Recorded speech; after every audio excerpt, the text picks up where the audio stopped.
Man, that filter must be going in. My fan was straight blowing into the mic and it was making it light up. Yet I look into the mixer and it wasn't even moving it. Waste. That shit really do work. It really do work. Alright, anyway.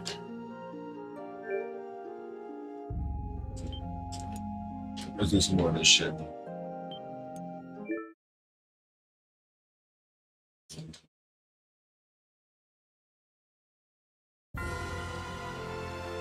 I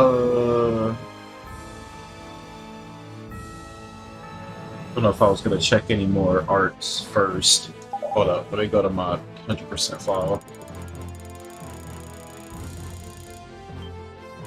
Let me make sure. This is like one of the last few things I wanted to do with this place. After that, really, I don't think there's anything else I should even care about.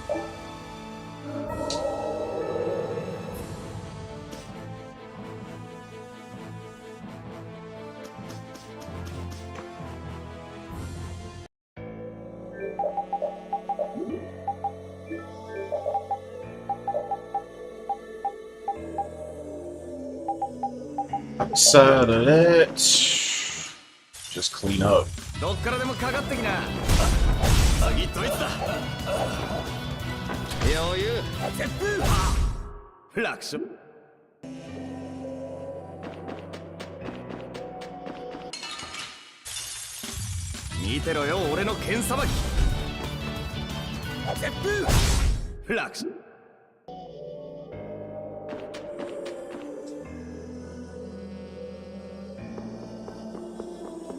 Alright, so let's test this shit on this guy again.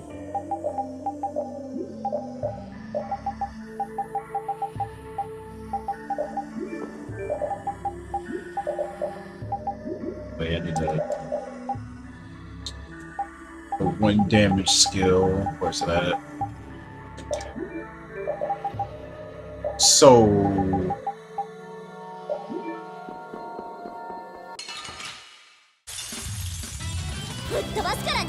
This might be the best shit for it though.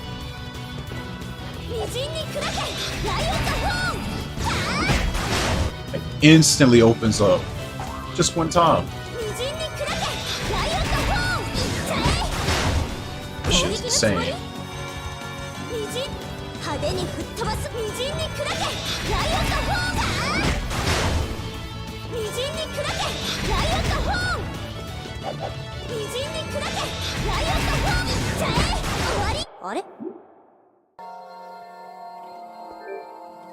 Not sure I'll use that strat though, because you have to do something extra to even get that shit. But boy, does that open up fast. Other thing, Bloody Howling. You also have to do something extra to get that too.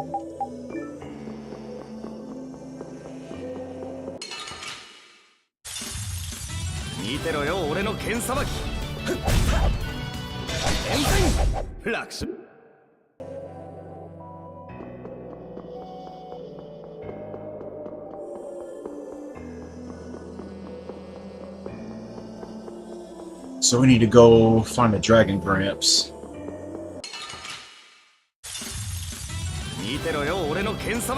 Try Bloody Howling on it. Any other remaining arts that might be interesting.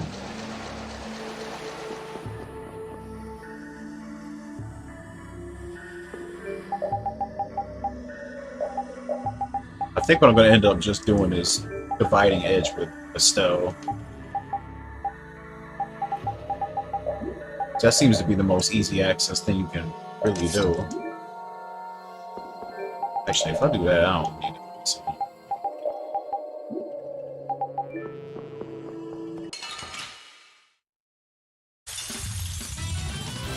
What the fuck? And down, bitches. Grab the turn on standalone.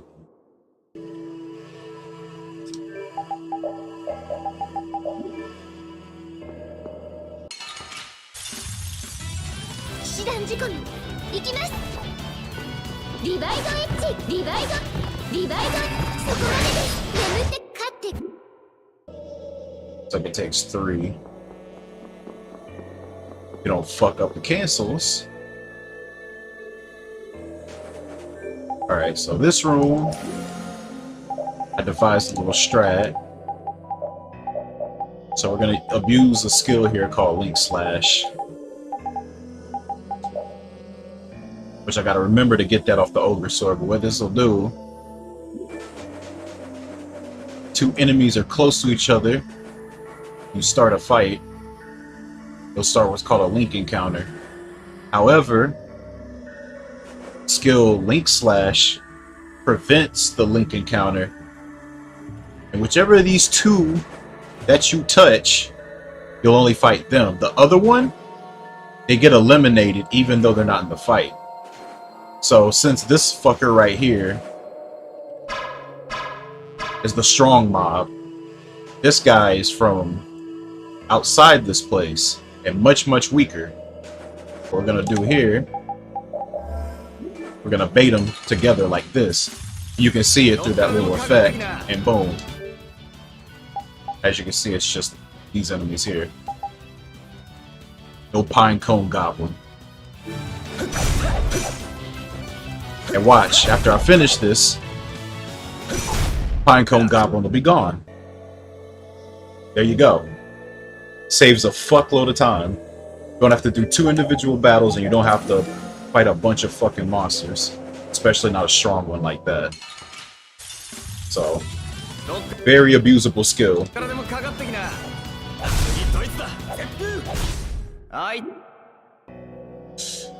Now I do need to figure out the other rooms on the right side of this place, but that's another way I'm gonna dodge having to fight the strong mobs from this place. So yeah, big ups to the Vesperia devs for still putting in the weaker mobs. Like normally you'll see like rooms like these, because you gotta kill everybody to like go to the next room, but this fucker is like the strongest one. So here's another situation like before. It's kind of harder because of the depth perception. Then that ghost will look in the wrong fucking way, so he won't follow you. You have to do shit like this. Kind of hard to tell like how far away he is. Okay, it worked.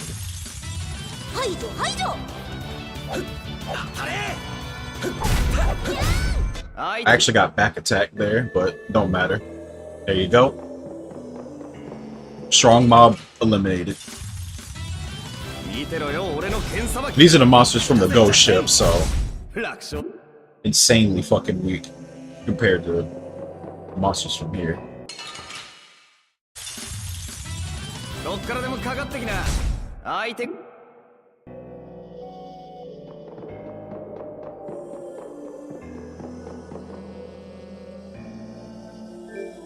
But, yep, I just like it because it saves a lot of time.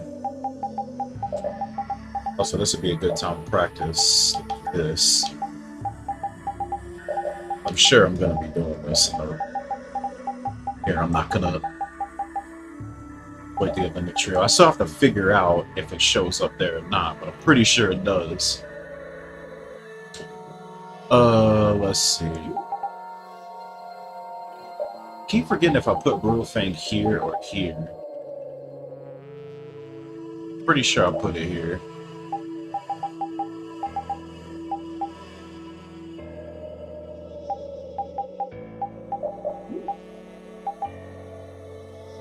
I need an altered art. Interesting thing is,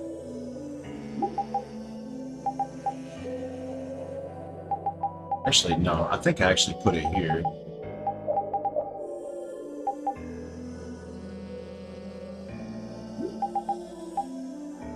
That should be...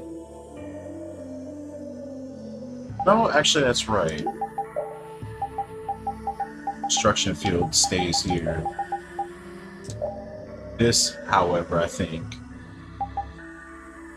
if I forget to It's kind of a funny situation because there's a skill that you just learn by accident that gives you an altered art.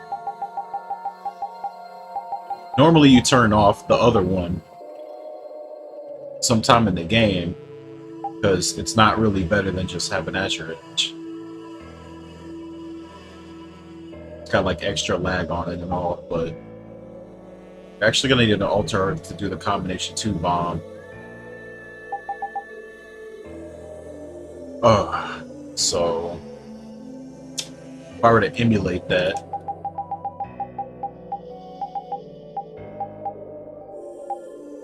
you'll be using something like this. Or it'd just be Azure Storm. But I think I prefer this. So let's not fuck this up. So weird with this, because I don't even have any reason to do this outside of this. Alright. Oh, right, I don't have that shit on this file.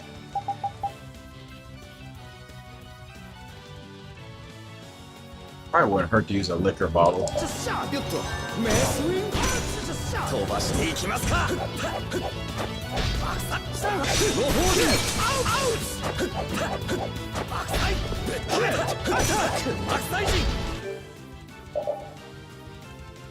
That's really weird. Grind to 200? Level 200? No, that's not hard at all. Have you never looked up the auto strat? There's an auto strategy that you can set. You can have your party members set a very specific way, and you do it all on a monster. You set them all with 1 damage skills, and they all can just automatically do a combo that has so much like stun locking on it that the monster will never break out.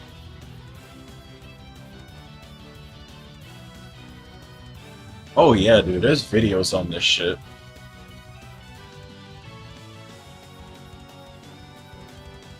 It's like Flynn uses that laser spell. Rita uses Gold Cat. Rapide uses Lightning Dog. I forgot what the 4th character uses. But it's all like super high hit stun arts. And you can just set them on auto and it works. I'm serious. You can literally just have it sitting overnight and you just wake up and everybody's maxed out. It'll also give you grade too.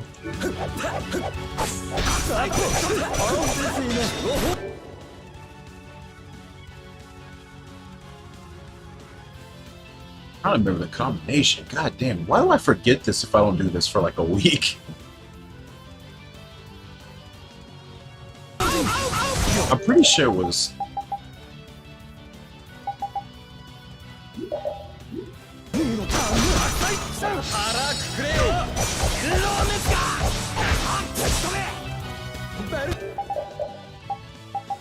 I just completely fucked that up.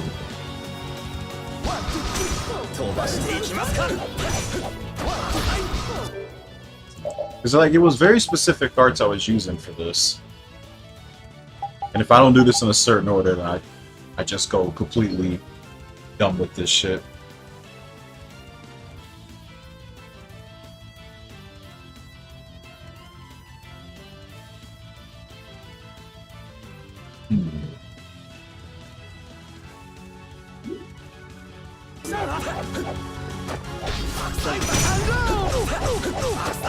Oh, well. I'll just do it anyway. He'll die from this. I just gotta remember. I haven't been focusing on practicing it, so...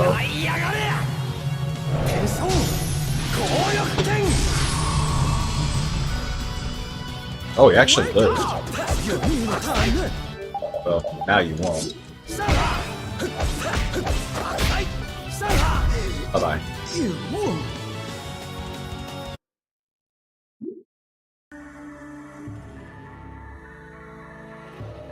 Matter of fact, I remember Jep gave me a video for it. He used to have it on YouTube, but he deleted it.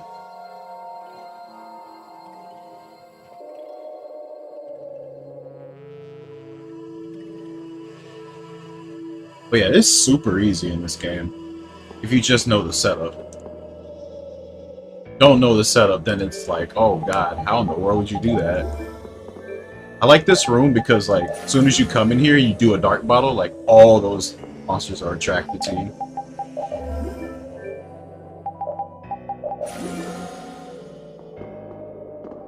So you can just sort of position yourself like this.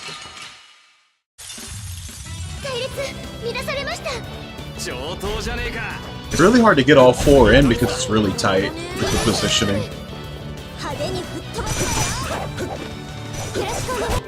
Who says you could use that? I certainly didn't.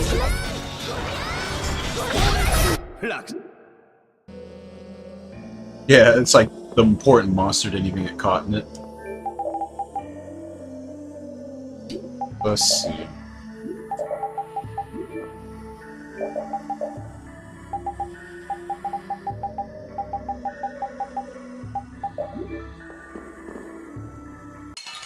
I'll just kill him normally. Yeah, just completely beat the wrong way. Sick.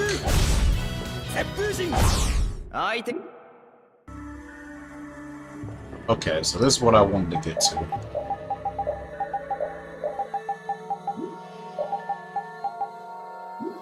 Nobody else should have standalone gear. Alright, let's see how well Bloody Howling works with this. Make sure she has the damage skill. I think it should be good with this. Now these guys fucking suck because their Fatal Strike resistance is insanely high on all colors. Usually one of the 3 colors they actually have a bad resistance against, but these guys are special and they resist everything. So it takes a lot to open up a Fatal Strike against them. We're gonna see how good they are against this.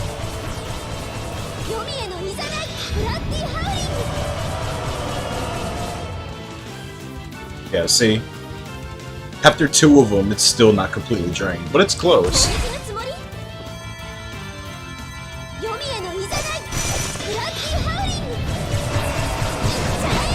Like, it's good now. They took 3. I thought 2 would do it for sure. But that's just how annoying they are. Okay, so I'm gonna bring Raven in and try it. He's like the main red Fatal Strike guy of the party. And the setup isn't gonna be like this for sure.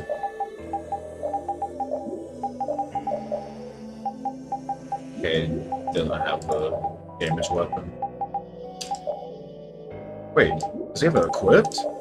Oh, he does. Okay, that works. Okay, that works.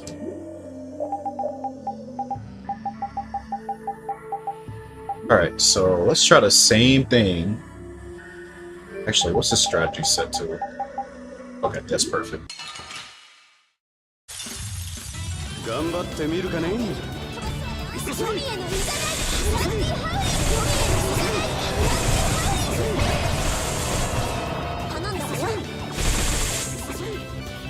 That still didn't do it. Wow.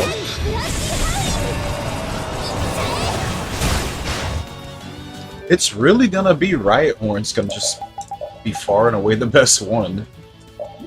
Wish this wasn't so annoying to get, though.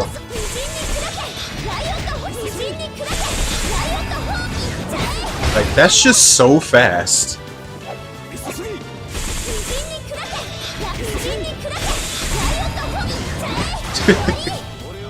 It's mostly because they hit the backside, but you can manipulate it so easily. Like, this is supposed to work with where you're facing.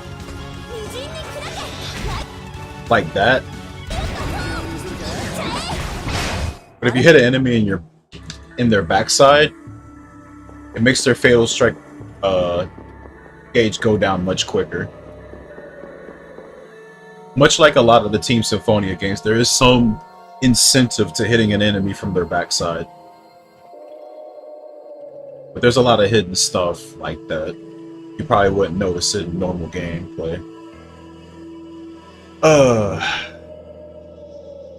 So I think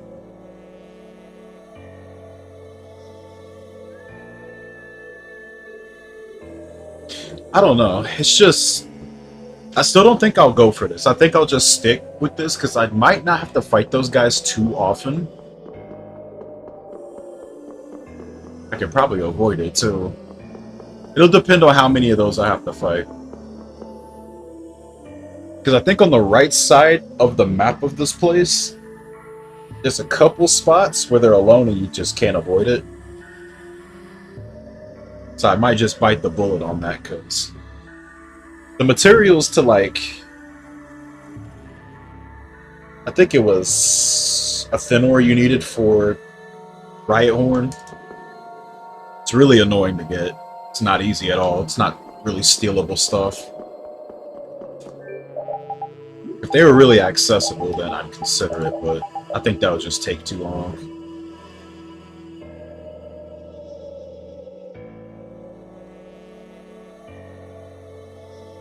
So I think Bloody Howling's also another problem. I don't know. Maybe I can... I don't know. If I come across another one, I'll try something else. The other strat is Dividing Edge.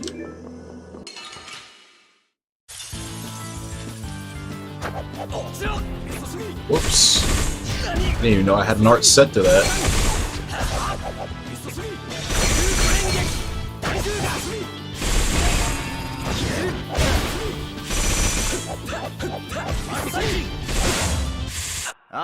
Okay. I don't know if that's the last one you fight on this side or not. It might be, actually. You only come across 2 on this side? The right side really is hard mode. Okay, we can take that skill off. Let you actually do damage now. Yeah, let's just put everybody in real quick.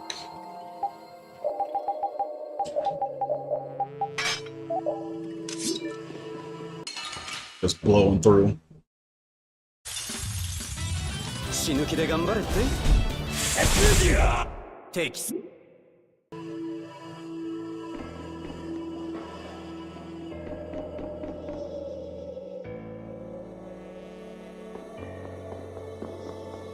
Yeah, so I don't think there's any more. Alright, so let's go to the right side. Let's just try to remember how many you fight on the right side. Let me pull out the map real quick. Yeah, it might not be too much to worry about. You have to do 2 runs of the left side and 2 runs of the right side. Because they branch off near the end. There's a gauntlet of 5 Gigantos that you gotta fight for each side.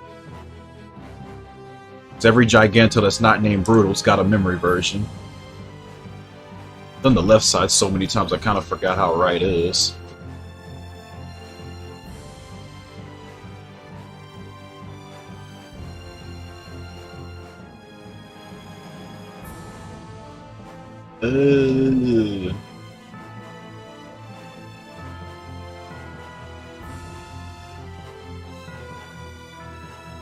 Actually, there's a lot of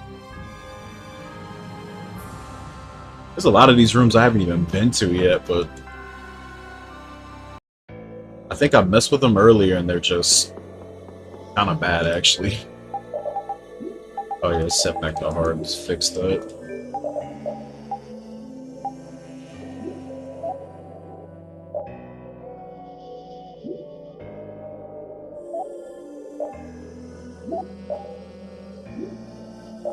For some reason, I do not have his devil arm.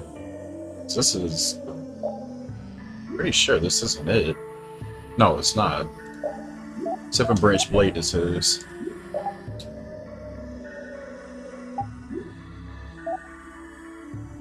Odd, I just file skipped his. Must have taken that warp pipe, because if you take that, you can't get it. I find that kind of funny. Oh yeah, here's another one of them. This is also another... This guy's weak to fire, so he's kind of easy to beat. I don't think I have to worry about opening Fatal Strikes with him. Ew, what is that?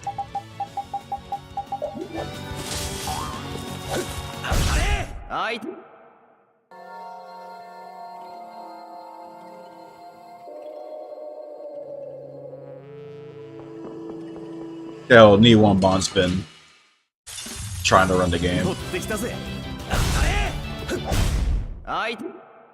And Pampa has to remind me like every day that we're learning different games, but they're doing another speedrun showcase, so that's probably why they're picking up these games right now. Because I was wondering about like the 3 Japanese runners I follow are all like learning new games. So I'm like, what's going on? Like, oh yeah, they got their little showcase going. Yeah, because they're doing another showcase. Another Tales showcase is about to happen. So they're all learning different games, probably for that. Like, Hi-Hen was playing, what, Vesperia?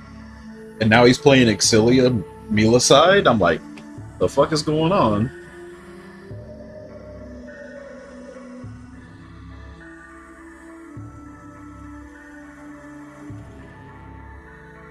Was Nakai even playing Abyss?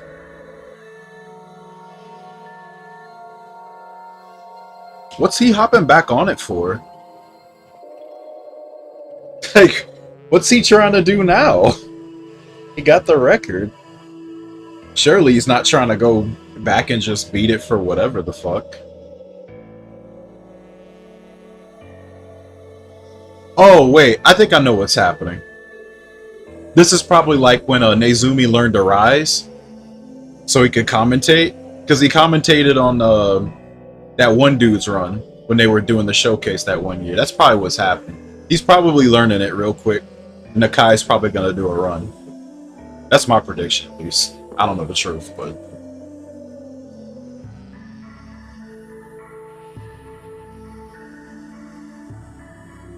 yeah, it's this way. Yeah, I forgot. I forgot he'll do that. No he hasn't. You know what's crazy? So, remember when I did that, that Abyss New Game run for the Tales of Marathon years back? He actually contacted me about that. And he asked if he could restream that run and, like, commentate over it. I shit you not. Like, I never spoke to him directly, ever. He hit me up on Twitter about that. Yeah, he did. Straight up. Like, I didn't even know he even watched me. To even know that was happening. It's like...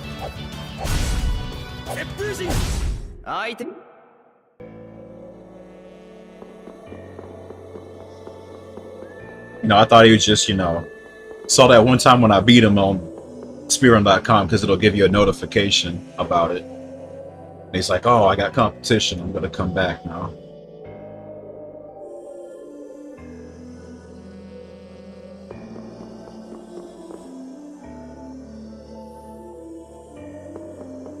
Okay, Northwest has got 2, so... so Northeast doesn't have anything? That's weird. I think both sides might have something, but...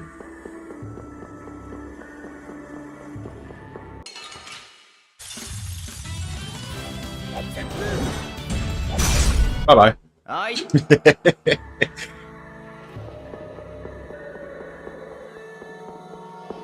Alright, okay, I remember Mount Tim's Summit is terrible. That place really, really sucks.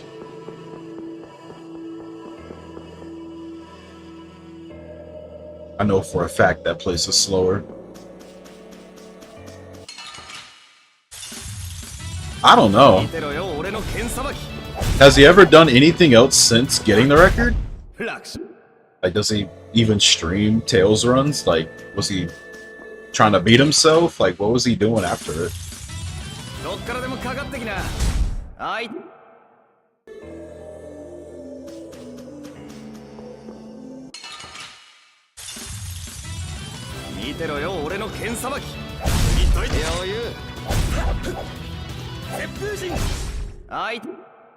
What's up, CBS?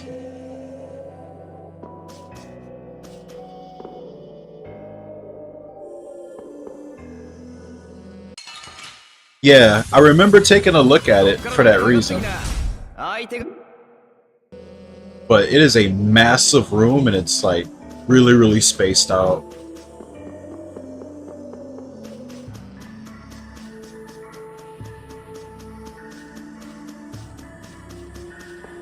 Yeah, for some reason there's two areas that take on different parts of Mount Timsa and they're really spacious. There's only one way out here. Like, before I finalize the entire route here, I am going to time every room. Like how fast I can just blow through them all. You know, on a actual speedrun file. I already got one. I'm just using this one to just, like, quickly look at the rooms. But I'm pretty sure, like, without even a timer, it felt like it took forever to go through that room. Both of the Mount Timsas, really. You just have to walk so far to get to each fight. Okay, so there's a Dragon Gramps here. The good thing is he's next to this weaker mob, so I could do the same thing here. I could link slash this. It's actually very convenient. I feel like it might be a little annoying to get him to look this way, though. Yeah, because he's might be a little... Ah, fuck, I didn't mean to do that. He was looking at the right side the entire time. As soon as the other guy moves away, now he looks my way.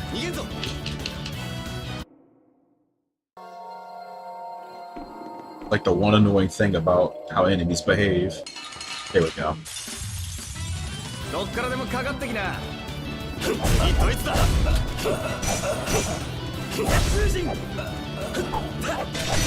Get back over here.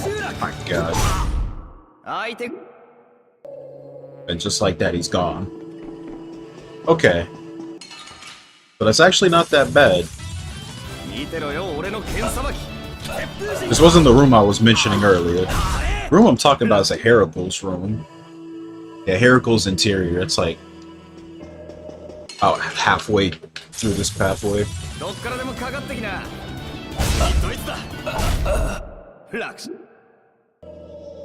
Nah, Patty's not run viable.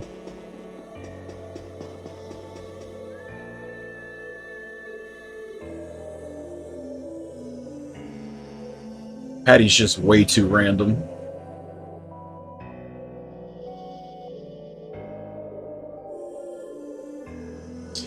It's not how they work here. There's a skill called Link Slash, and how it works is whenever you get a Link encounter, any extra monsters that isn't the monster that you touch, right? They get eliminated from the fight. But it treats it as if, you know, you've defeated them. So normally we don't get that in the run because we don't really do Link encounters, but it's going to be very useful for this place, so I'm going to learn it. It's on the Ogre Sword.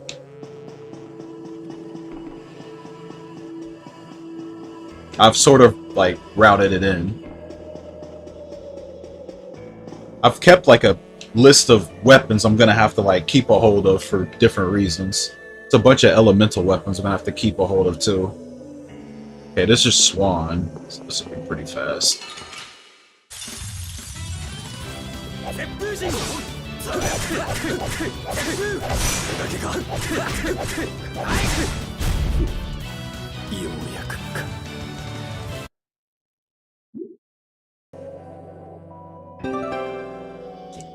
Fake dog.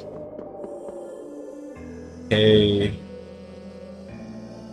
So from here you want to go south because there's a... Actually... Okay, so this branching area... Yeah, that's actually pretty interesting.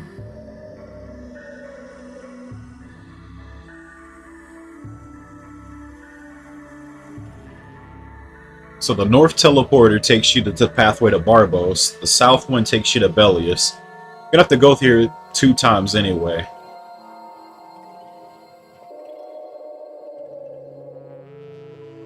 But yeah, I usually go south first.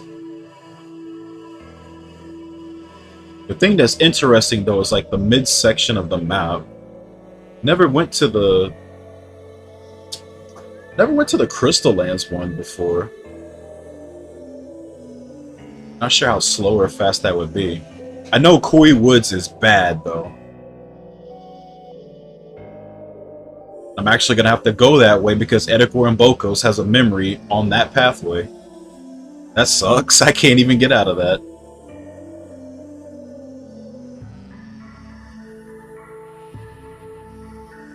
Koi Woods has like the same issue as Mount Timsa.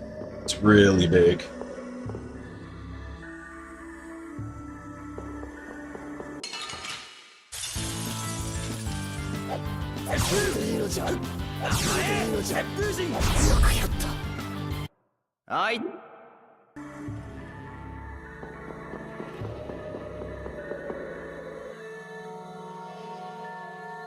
Okay, this is the room.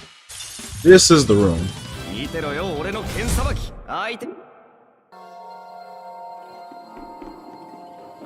This one's kind of slow too, but you have to go this way, so there's just no escaping it. If I had any choice in the matter, I'd skip this room. It's like, it's very spacious and there's these ladders you have to go down. Some of these have enemies down there. Like, I think this one has one. It's really interesting when you go up and down this ladder. It makes this sound. Instead of just a normal ladder. So I'll say, yeah, there's one of the Dragon Gramps that you just have to fight normally. So, let's try... It's really sad that Yuri's arts aren't that effective against these guys. So yeah, let me just try Dividing Edge again. I'll give that another shot. I think the other thing I could do to help greens is maybe Dragon Swarm. Dragon Swarm's actually pretty decent. I don't know if that'll flow that well. I guess I'll find out. Try to shut Raven off for this.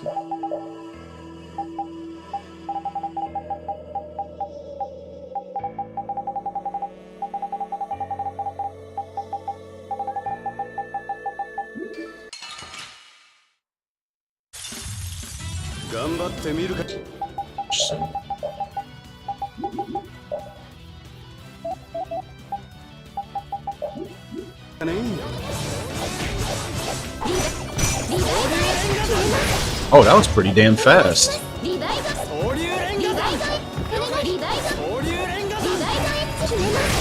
to get closer though. He's doing it too far away.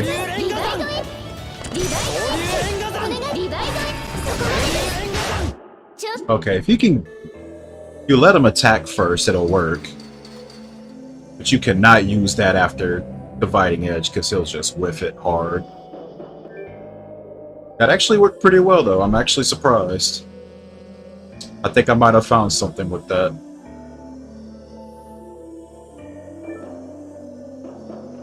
Alright, rest of these guys just kill them normally. I think the next Dragon Gramps I'll try some Patty arts. I think some of hers... The problem with Patty is, like... She has all those different forms and all the different effects of each art of those forms. And I'm not sure... I didn't notice, like, any difference in, like, FS gauge dropping with each form, but... I don't know, she just has so much to her, and... I still don't think she'd probably be viable in a vacuum, because of... You would have to sit there, keep switching through forms, it's like, to get the right one, I feel. That would actually suck in a run. Like, this place is already RNG incarnate with fake gall. Now I have to roll for Patty stances. Does not sound like fun. What's even worse If you die as Patty, and whatever form that you rolled for gets reset back to normal, so you gotta roll for it again. That's another reason why Patty's a pain to try to like get any sort of consistency with.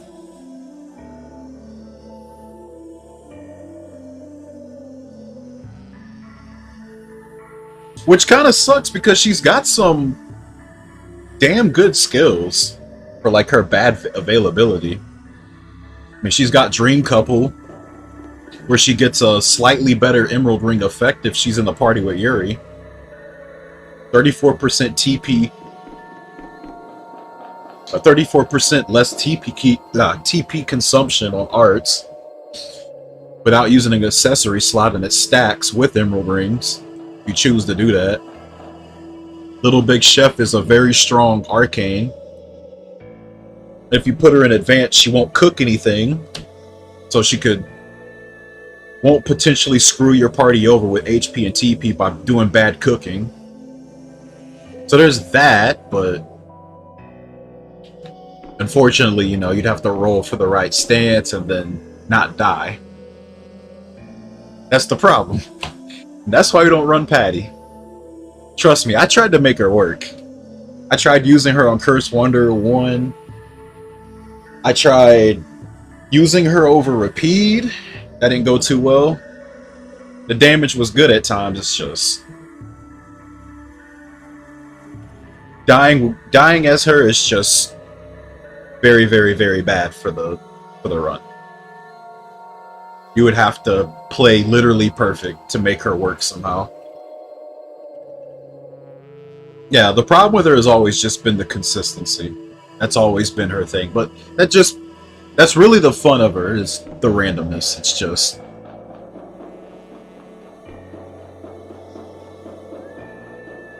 Like I've said this before in the past, the only way I see Patty becoming actually viable in the run is if you can manipulate. If you can manipulate Patty's RNG, then you can start doing basically one-shots with her. Remember, I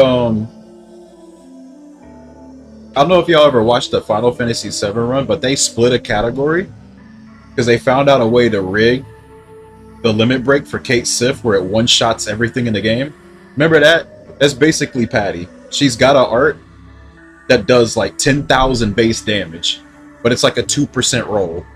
And you have to be in a specific stance in order to even roll that one. And to put it in perspective, Fatal Strikes is like 500 base power. And the best outcome with Card Gamble is 10,000 base power. You already see how much damage Fatal Strikes do. Yeah. Like, that's greater than 10 times the power. So if you roll that, anything in the game just melts, but it's a 2% roll. Like, that's not happening. Without rigging, that's not going to happen.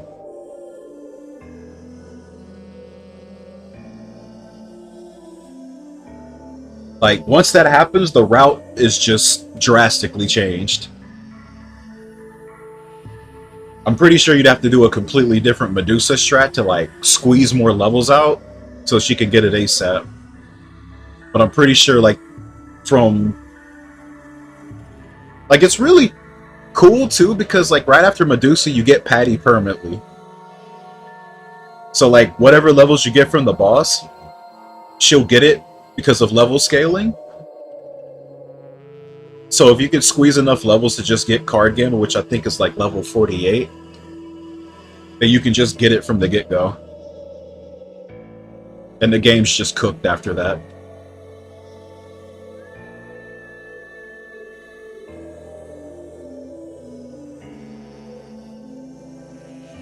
There's also some weapon skill around that part of the game that you can buy. That if you Patty gets the last kill, she keeps the stance that she killed the last enemy with. So if you could like roll, I think it's advanced or critical, that allows you to get the 5 of a kind. And if you can just keep rigging it, I mean, you can just ride that momentum throughout the entire game.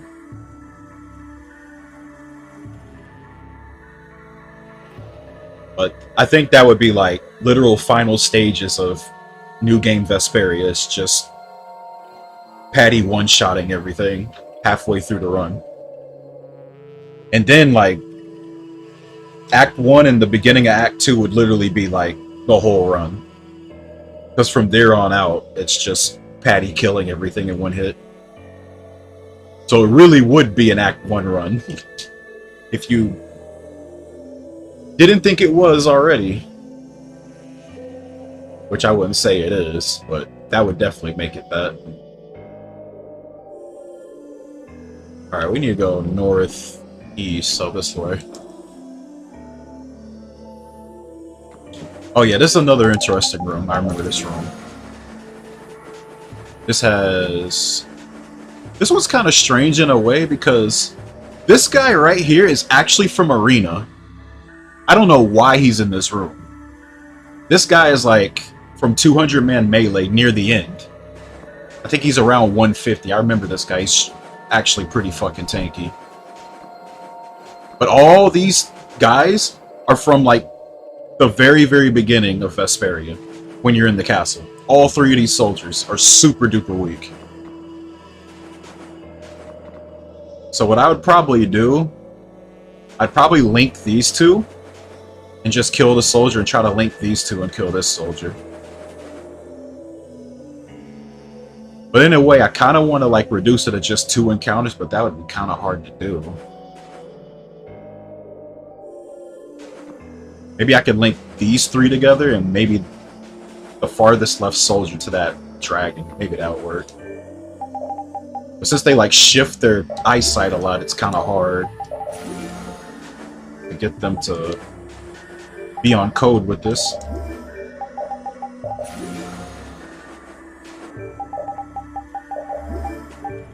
Okay. Where's this guy? Also, they also have like maximum ranges too. This guy probably can't even reach this far. So I might have to do it this way. Yeah, I might have to do it in 3 encounters actually. Okay. Oh. Yeah, that might not be viable.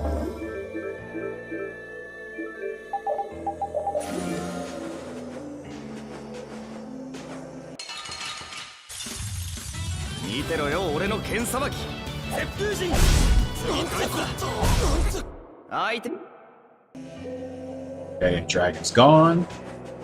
So how far does this soldier reach? I'm gonna have to check after this fight, I guess.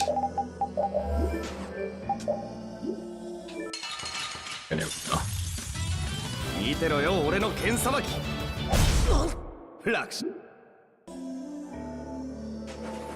Okay.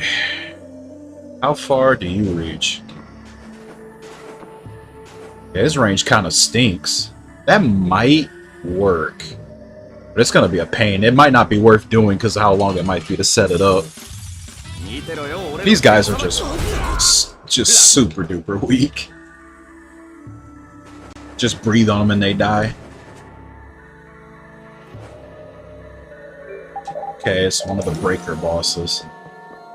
I like how they use like both sides of Tarkaron to put both sides of the breaker boss.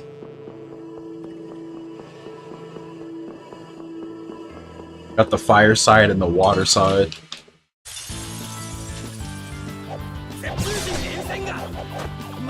I did not mean to link that.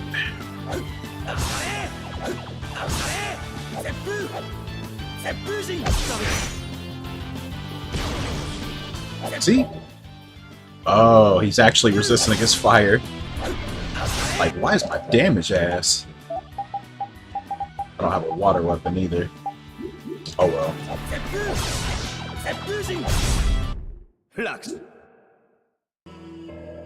Yeah, I was gonna ask you that. Are y'all actually gonna mess with that new Dissidia coming out?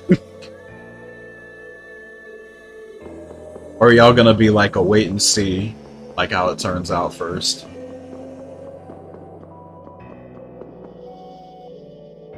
I don't even know what like they're really trying to do with it. Is it just NT again?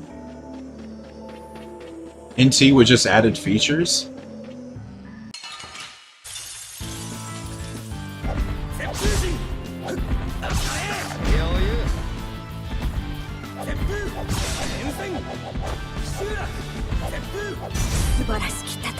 Oh my god, bros!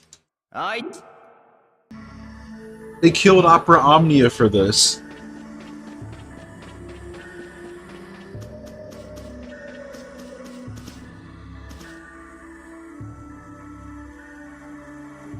Wait, so you actually fight monsters? You don't fight other people?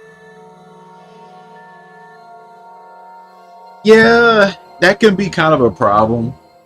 Like, when I played Tales of the Rays, like, emulating Rays was a experience.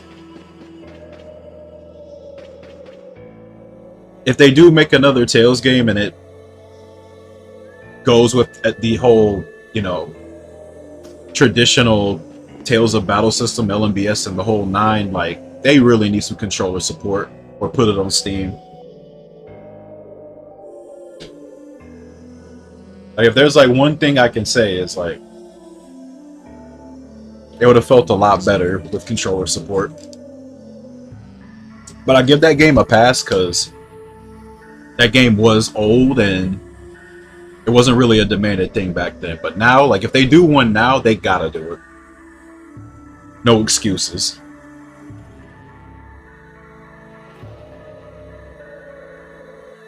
I mean, it's a gacha game. Like, won't they just slowly add characters to, like, gain more interest? I mean, it's a large series. They'd be foolish to not add, like, other characters. The question is, will they just add characters that were just in the Cydia games, or will they actually, like, add new characters that haven't been in those games before?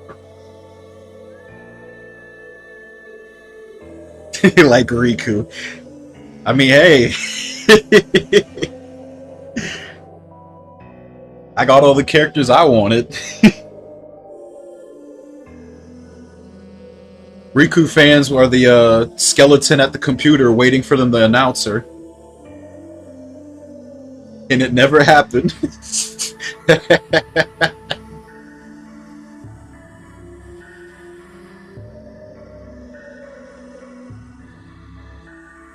Yeah, they're like, they didn't even want to save the game. They were like, nope. I would really love to know, like, why they decided all of a sudden to just kill the game. Really, I'd like to know that with Rays, too. Like, what the fuck happened? Like, you introduced the new fucking game mode, like, less than a year later and then just kill it. That's just weird to me.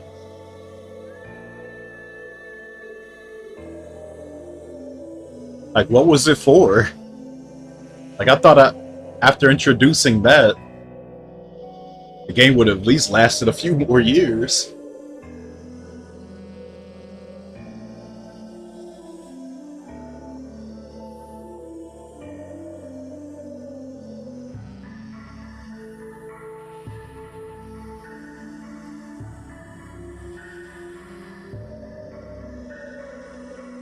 Line didn't go up fast enough.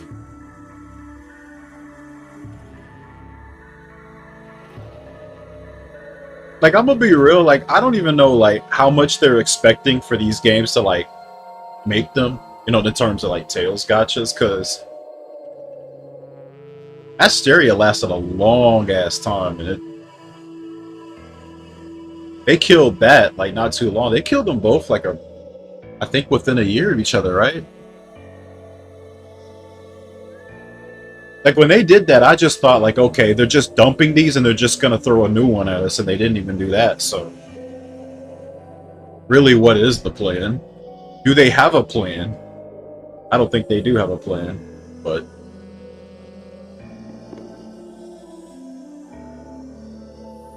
I don't know, like, it just seems so sudden, you know?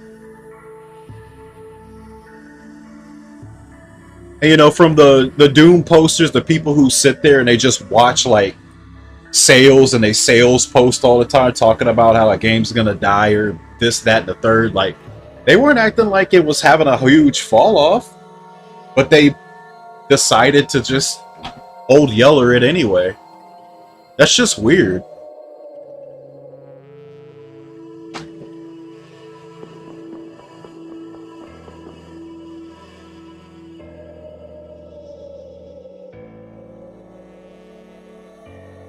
Yeah, I remember that. Okay, Flynn's here. Another boss fight.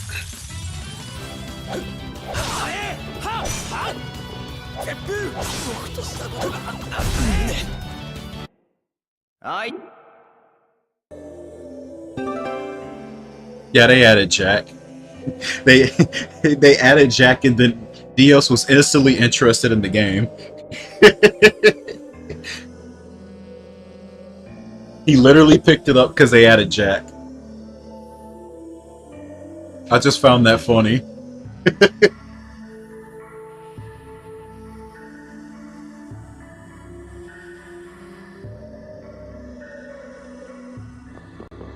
Okay, so there's 3 more rooms before Duke. Yeah, Terrapis. I think these are all just straight boss fights, so this might... You know what? Yeah, screw the spells. I don't think I'm gonna do that. I can skip so many of these fights with Link Slash now that I don't think it's gonna be a problem. Okay. So I'm done looking at this then. Now let's go to the actual speedrun file. If I remember which one it was. I think it's this one.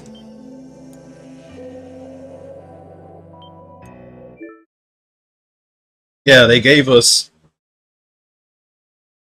like Future L from like a shattered dimension. She's from the Asteria story, because the Asteria story did like alternative. They were doing the whole Exilia 2 alternate dimension shit for their stories. More what if situations.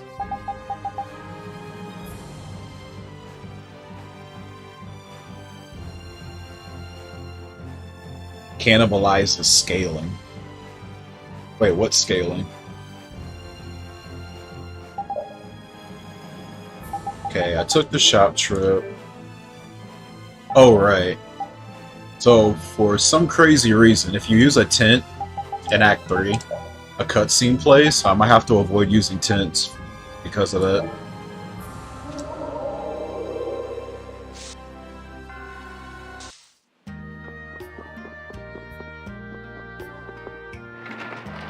Oh yeah, CVS, what's your opinion on FE Amogus?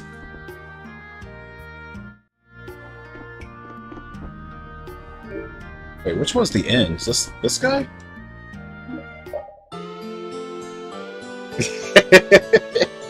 I never saw you say anything about it when it got announced.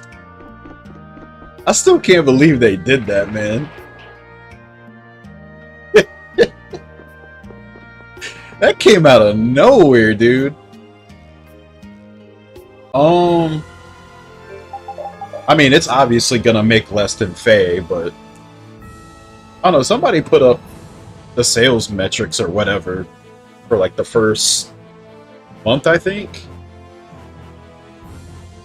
But yeah, it doesn't have a gacha model into it, so it's obviously gonna make less. It uses like passes and stuff. You just buy the stuff.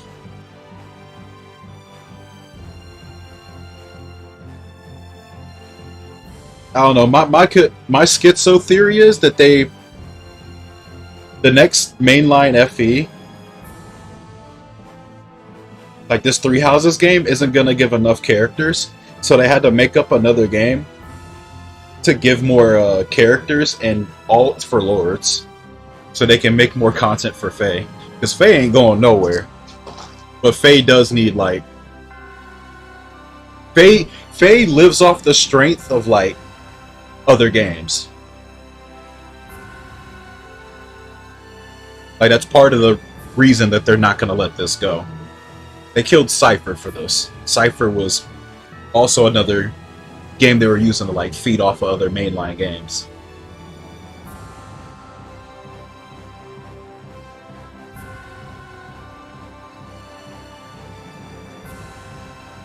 So I feel like, obviously, I mean, it should be obvious at this point, like, the characters that they've chosen for that game already to put in Faye, like, the first thing they did, they put in the Horseland before the actual characters of that game. I seriously thought, you know, the main characters of that game were gonna get a banner. Like, they didn't even get a New Heroes banner. They just threw the Horseland as a freaking mythic of all things and just called it a day. I was like, I definitely won't see a mythic Dimitri soon.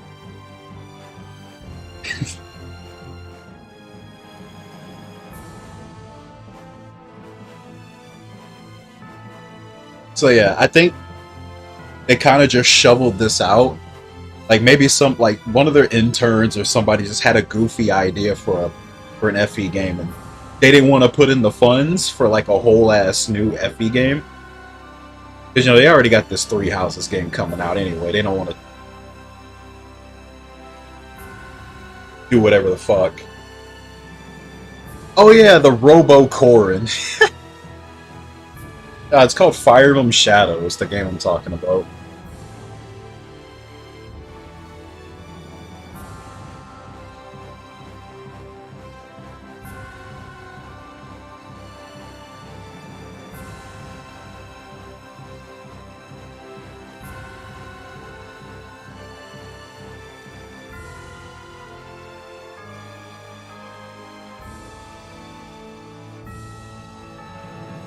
No lie though, I actually clapped when Grommel got in Faye. I actually clapped. Unironically.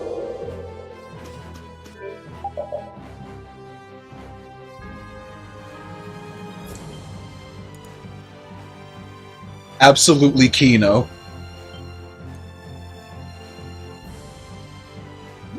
Put in more one-off bosses. I live for this stuff. I live for this stuff, man. Put in more.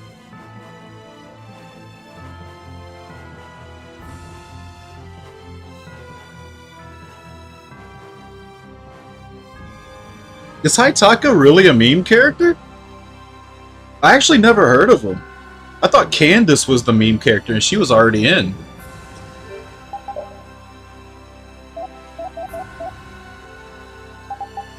Like, I knew you could capture bosses and stuff, but I just never heard of anybody talking about Haitaka.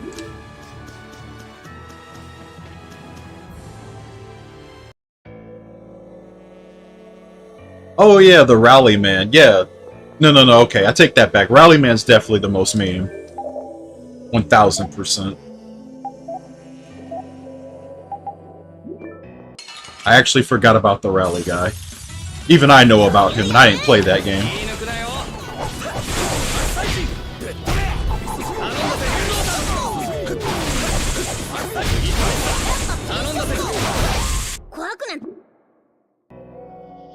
Yeah, if they were gonna pick somebody meme, yeah,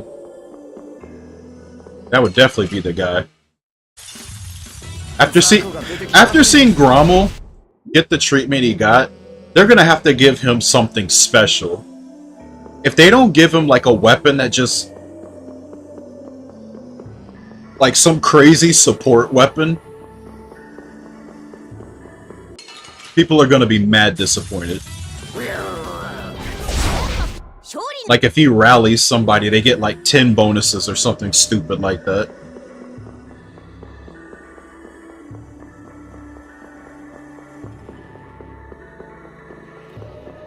Like, we can't even say at this point, like, oh, it's a free character, they'll never do that. But look what freaking Grommel got! I wasn't expecting that. Like, I was expecting the Bold Axe, but the mofo got a style.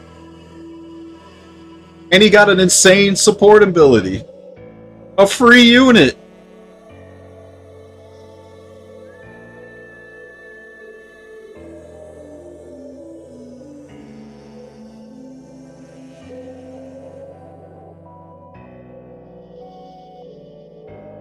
I was sitting here thinking, man, they're probably never going to outdo Marnie, but I don't even know now. Because Grommel's crazy.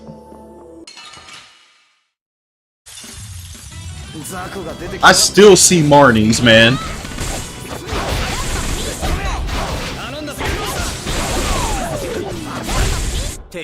Like, I was actually waiting for her to get in the game, but I wasn't expecting her to be that good. I was shocked. But now, like, now I'm gonna look like some meta slave if I use her.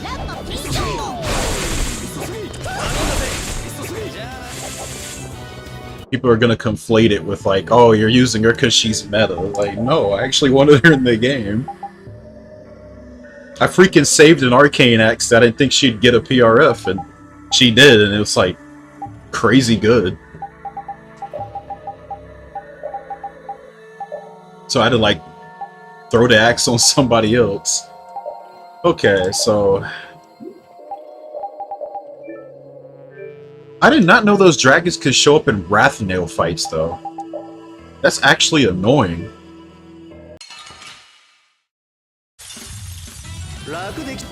Okay, they're not here now. Of course, when I switch her in, they're gone.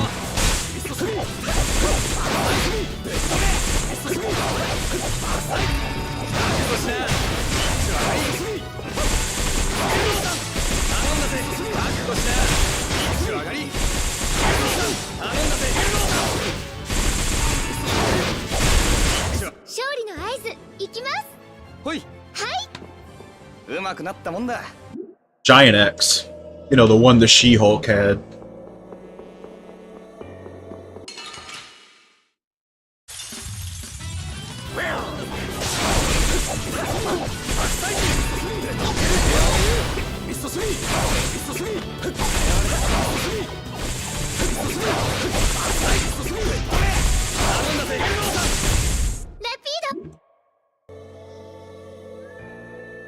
I wanted more downfalls, but it's like, they stopped putting her on banners. I can't get any more.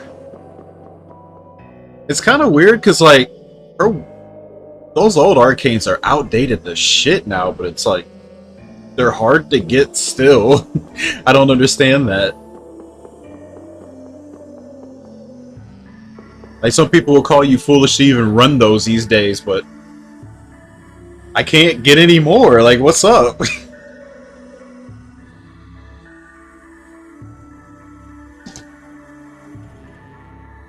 Like, if you're gonna make them super outdated and all, like, can you at least make them easier to get? Like, I feel like the average amount of banners that are up are like 10 plus. You can make a banner that just has a bunch of, you know, like a sort kinda outdated stuff just there, like have a rotation of it or something.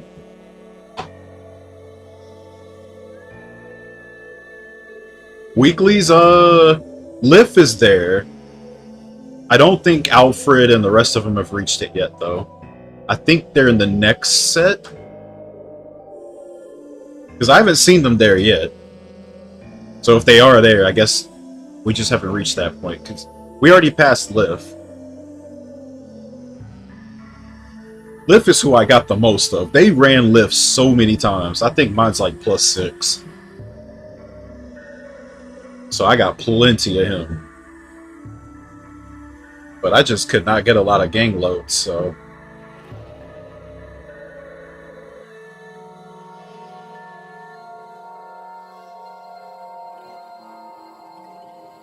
Budget. I don't even know what the hell budget could even be these days.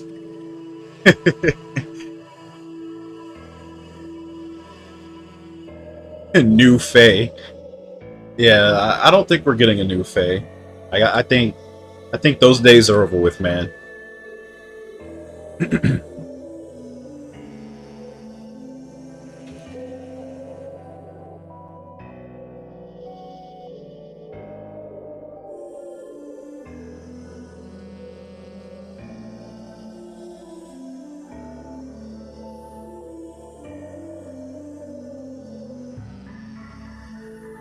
Also, I need to write this stuff down, so like, give me a second to write this stuff real quick. Okay, so we're gonna go Orphans first.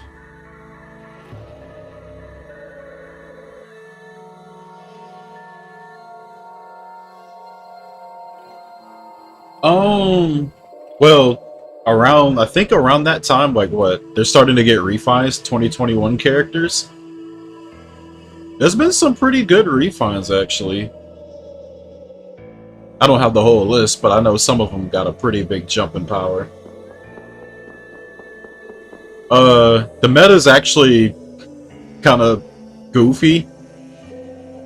So I'm pretty sure you're familiar with true damage, right? Or at least remember what it is. So true damage is basically the name of the game. There's now true DR, and it works the same way with true damage, except it's like for defense.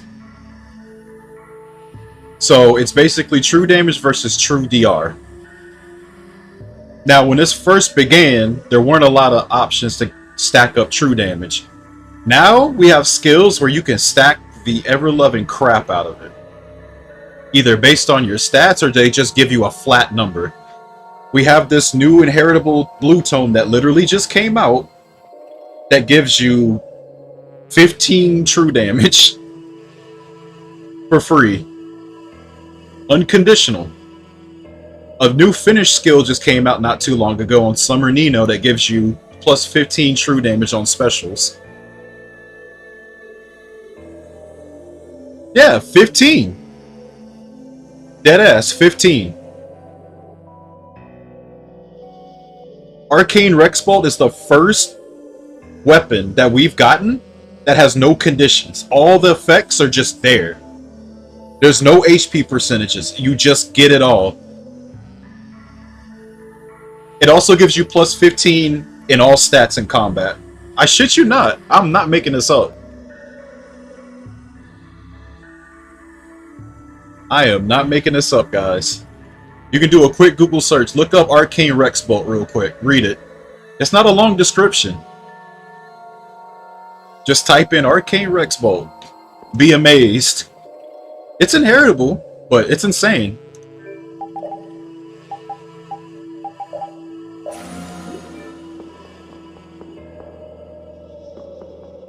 It is a must-have for any blue tome in the game.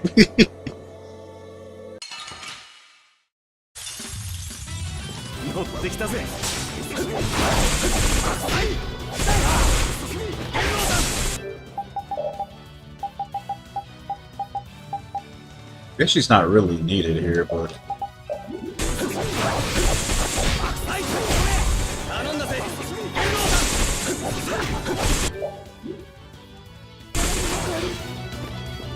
What are you doing here?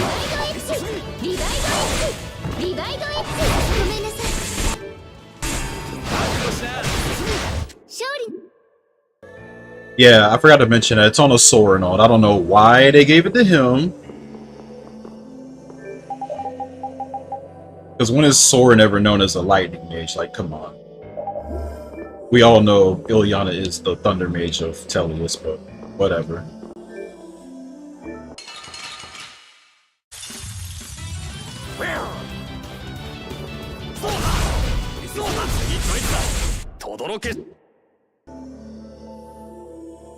Yeah, so Soren won CYL. His fans like did a gigantic rally campaign, got him to win CYL, and he's just been getting a fuckload of alts lately.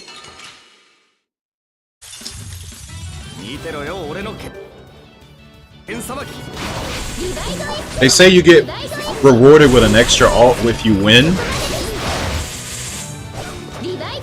but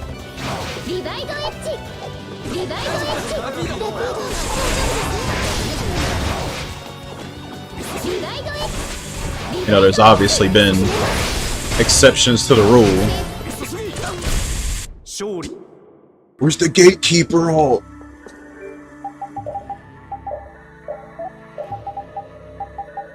Oh yeah, she doesn't have Magic Guard. Where does she learn Magic Guard? Oh right, it's that weapon and date and hold.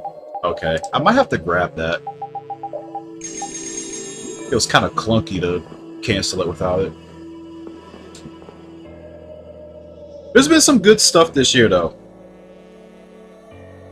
I'm not gonna lie, though. That banner was very disappointing. Yo. So... Alencia got a duo. Remember when Ephraim, the duo Ephraim came out in year 3, like at the very end. So they decided to do that again, just out of the blue. It's Alencia and Lucia, long hair Lucia. They're a duo, just out of the blue, not a seasonal. Same rules apply as Ephraim.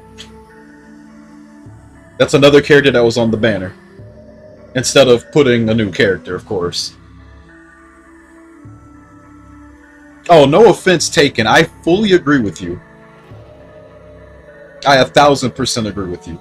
I don't hate the character at all, but his fans are absolutely obnoxious. Trust me, I know. I've seen enough of it myself. I just mentally tap out when I see them talking about him.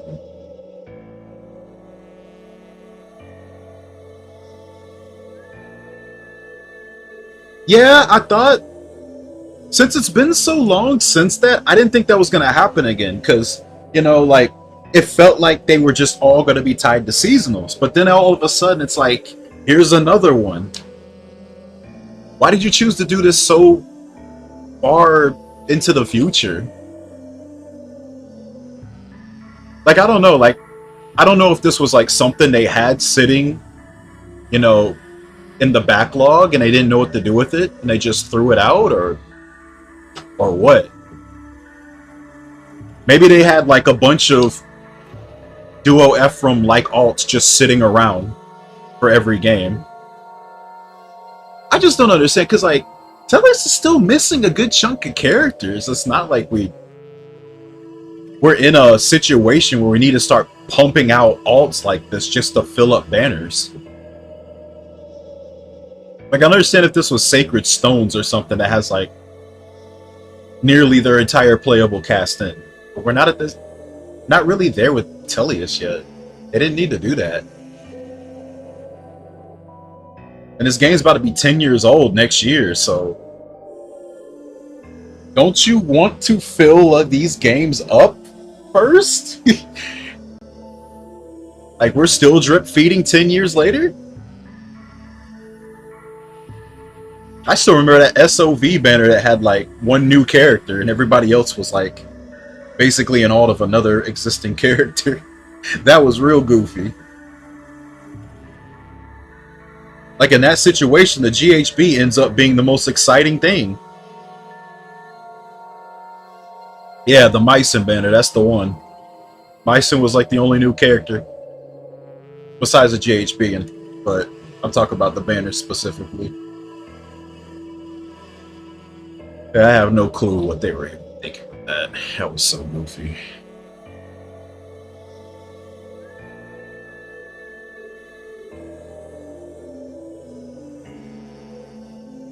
Actually, I was supposed to go this way later. Because this is a shortcut to Schwann, I forgot. Let me reset this.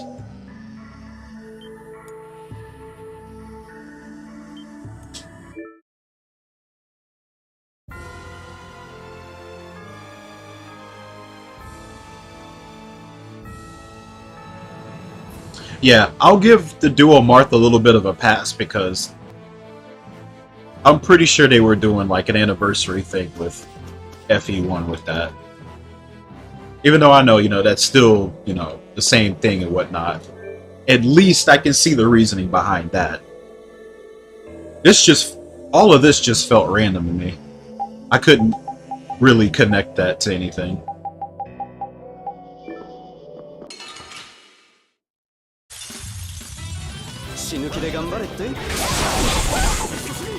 Dude, I like FE7 too. There's still characters I'm waiting in that game too.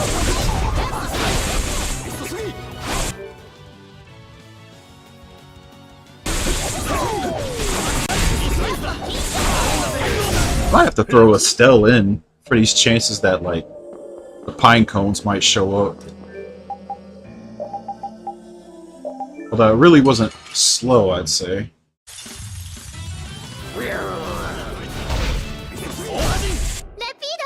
There's a good chunk of them. I just want all the Black Fang members in. They're still missing some.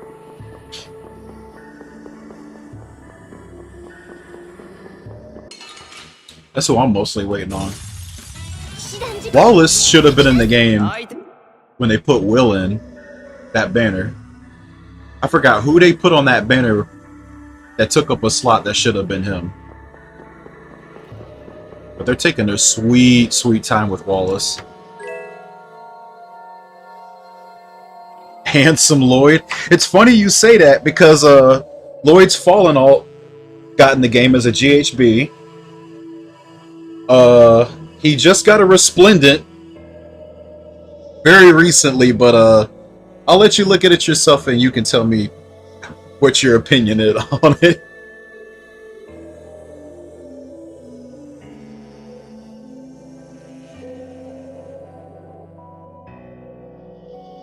I honestly don't mind, like, the artist, I guess, with it, but I'm not too high on the costume design, personally. The theme is perfectly fine. But, like, what the fuck is that outfit? Why did they give him, like, a fucking raccoon tail like he's a hunter or something? I don't even know what the hell they were trying to do with that.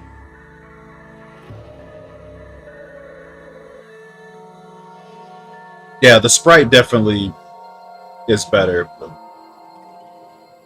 I wish they would have, like, why couldn't they have just done like they did with, like, I think it would have been better to go in the direction of, like, what they did with Sigurd and Eldigan and them. That would have been perfect. But just the choice in design and, like, what they added to it just made no sense to me. I was trying to read up on the Resplendent page, and they don't really explain it. It was like, oh yeah, we added this animal pelt belt to it. Why? Like, like what the fuck? You gave him this puke green outfit with a animal belt. Like, why though?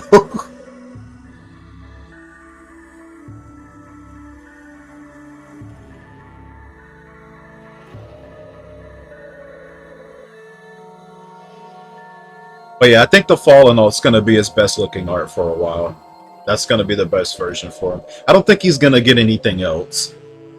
Unless, by some miracle, he gets an alt in, like, a seasonal or something, but I wouldn't put my money on that.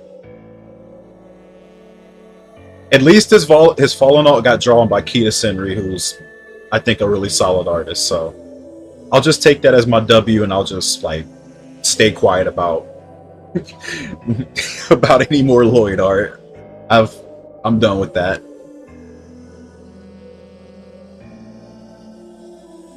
Like, I feel like every time I just think about it, it's just a monkey's paw every time.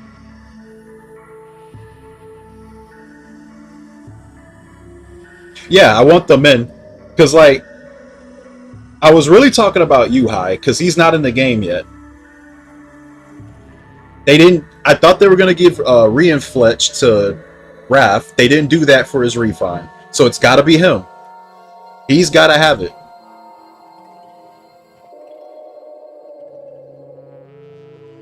But yeah, those two guys are also Black Fang members. I think eventually they're going to get into. But Yuhai's got to be the next one. Please, add him. Just do it already. Brendan is still not in the game. No. I don't know if he'll ever get added. Because you didn't fight him until he became a morph. So I don't know. Darren didn't get added either.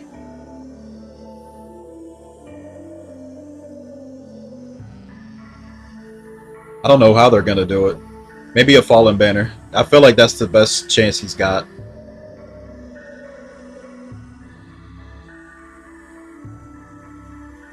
That's true, and it's been pissing me off how much they've been feeding Leela alts. She got her OG, she got the Thief banner seasonal, and then they gave her the rearmed alt. That's what... Now you reminded me, it's that rearmed alt. What the fuck was that? What the fuck was that? Now I remember. That was egregious. Absolutely egregious. She's an NPC. Don't do that.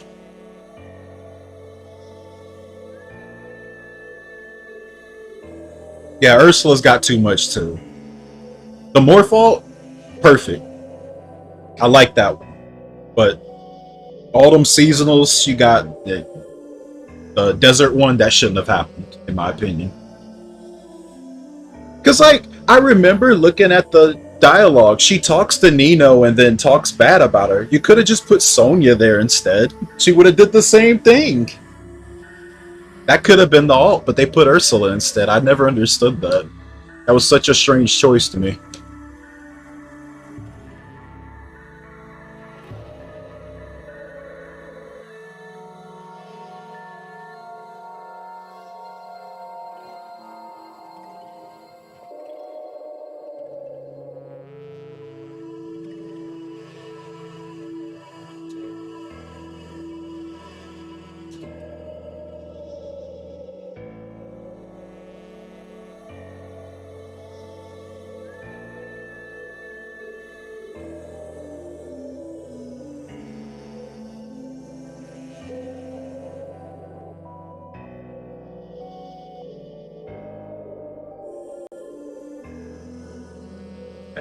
I had to reword that.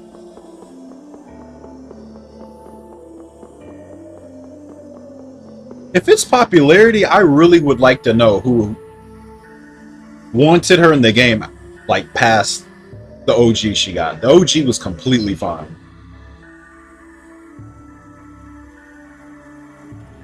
But I just cannot understand how she already has 2 alts and Matthew still hasn't gotten one. Not even one, bro. The NPC who just dies gets 2 versions somehow, and this character is playable. He's been in the game since the beginning. Still 0 alts. Like, how? I just don't get it.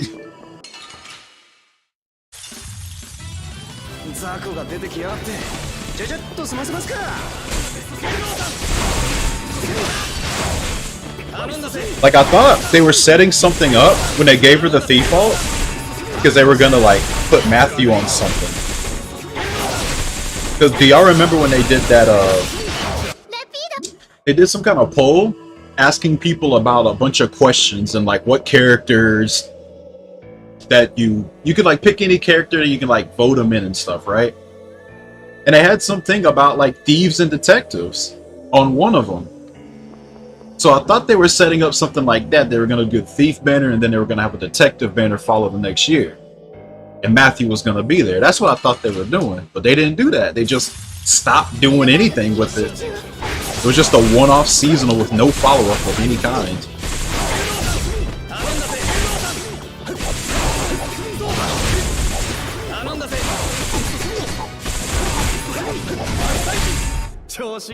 So weird.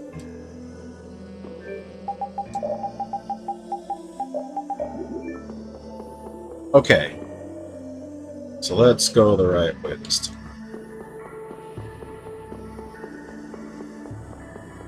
I'm still running Spy's Dagger on mine. Mine hasn't been updated in a while.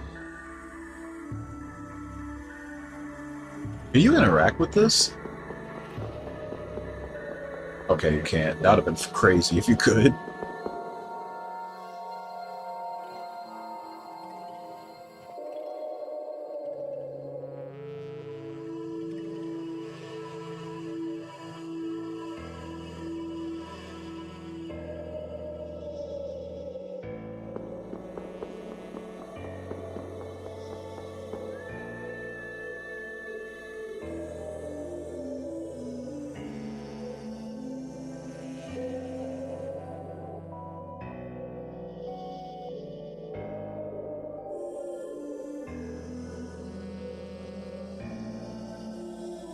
Yeah.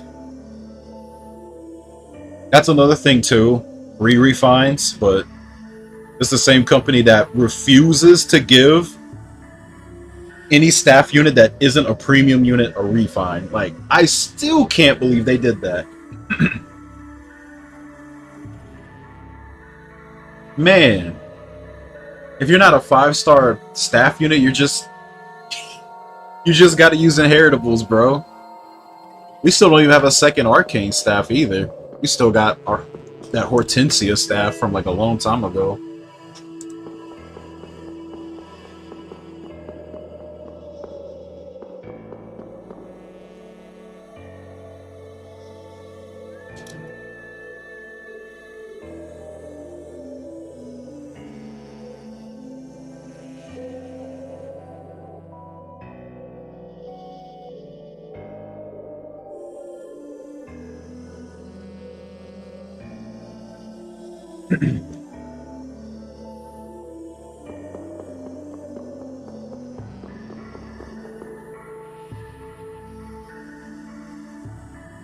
Hey, Gattuso room. Come back, Carol.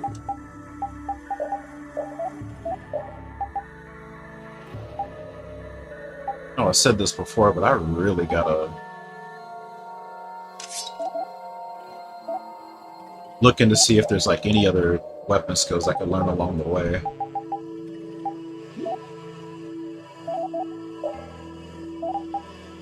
I don't think any of this will help in his arena run. Could just give him that for now.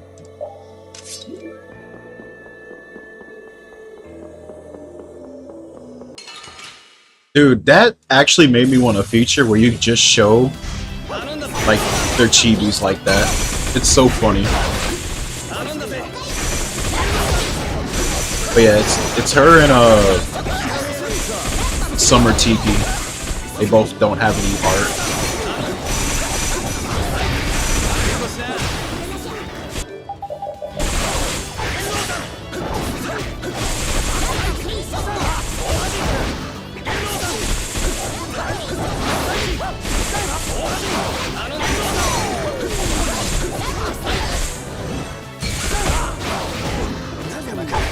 Oh, that sucks.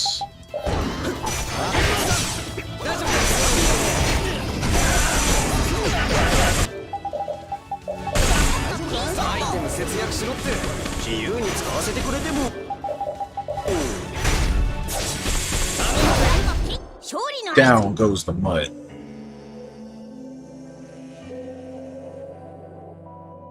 Yeah, I'm surprised they still haven't added that, but they didn't give us a date, so they can just do it whenever they want, really.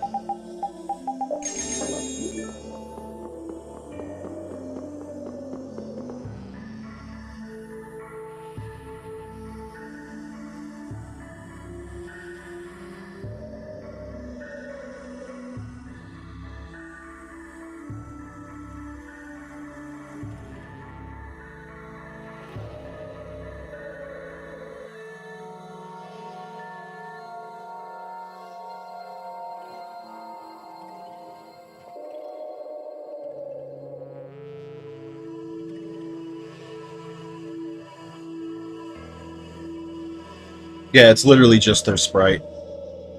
They have their normal standing art of just the sprite just standing.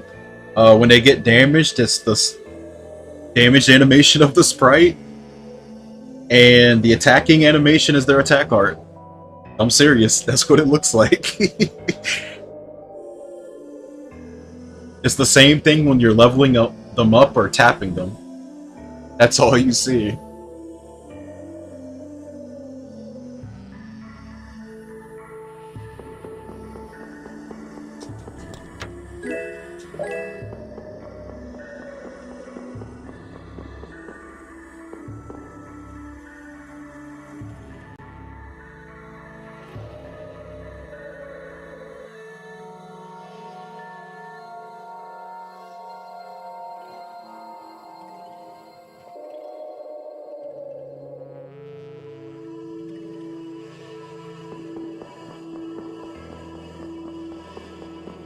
I think the attack art and the special art is the same sprite.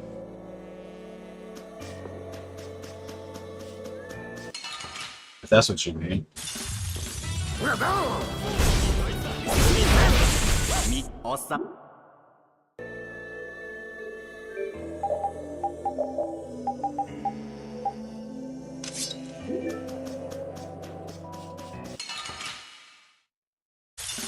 Oh man, there's a list of characters in that same situation too.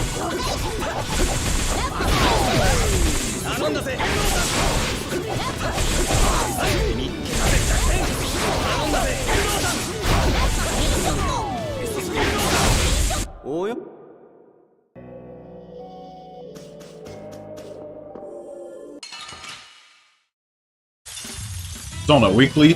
Really? Guess I didn't see that. If I wasn't working on this Tellius banner, I'd try to go get one.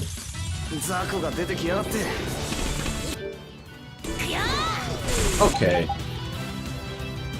Like, the freaking bear is only got one, but these high-level mobs, there's more of them than the bear. Okay. 1 Raphnail, 3 dragons. That's kind of crazy.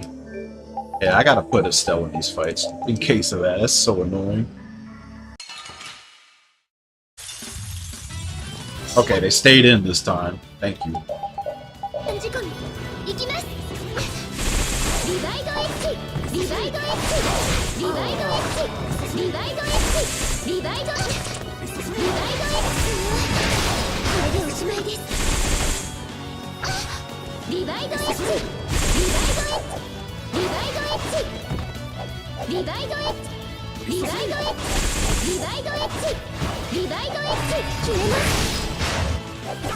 It's not as smooth.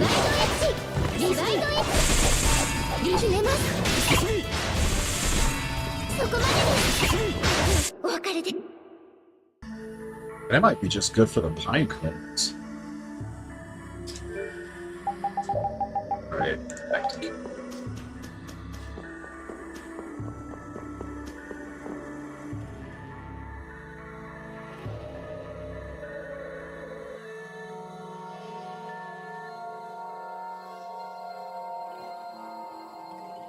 Patty has one with her red fatal strike where she hits them with a gigantic piece of Odin.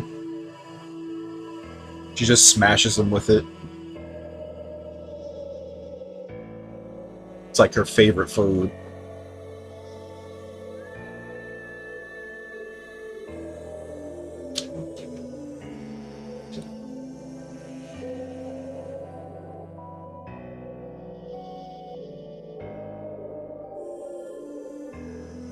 Actually, I didn't see. Was there not a treasure chest? There wasn't a treasure chest in that room at all, I think.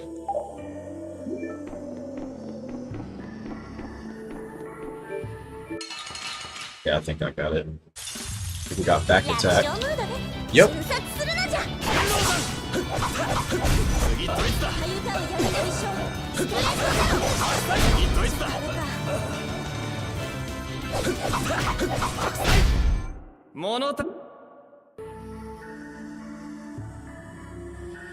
You live with True DR. So, you weren't around to see, but, the last book had this beast armor by the name of Nidhogger. Now, she is basically what all of this crazy true damage is for, because she has crazy true DR, and she tanked everything in the game absolutely effortlessly. I mean, her true DR got up to like 40 or 50. So if you couldn't do true damage above that number, you would do 0 damage, no matter what. You had to somehow beat out her true DR number. You had people out here running AoEs, right? And couldn't kill her because they couldn't do 1 damage to her. You would always bring her down to 1, but you couldn't do that 1 damage unless you beat out her true DR check. So units like her is basically what all of this started.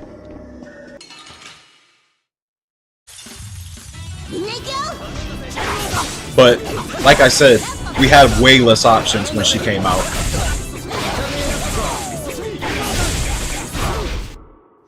she's nothing now. I mean, a lot of recent units can actually damage her. But boy, when she first came out, man,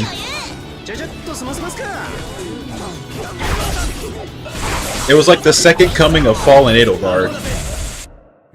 I'm pretty sure you remember Fallen Edelgard. Anybody who played in that time remembers that shit. Yeah. The new boogeyman on the block is Legendary Black Knight. Legendary Black Knight has a lot of true DR, but he has a bonus called Reflex. I don't know if you've played the game long enough, but do you remember how Hans could reflect a certain percentage of the damage that you do to him back to his foe? Now imagine that as a bonus that you can give to another unit without needing that weapon. You can just give it out. Black Knight has that as a bonus. So if you hit him, right, he would reflect that damage back to you. Now,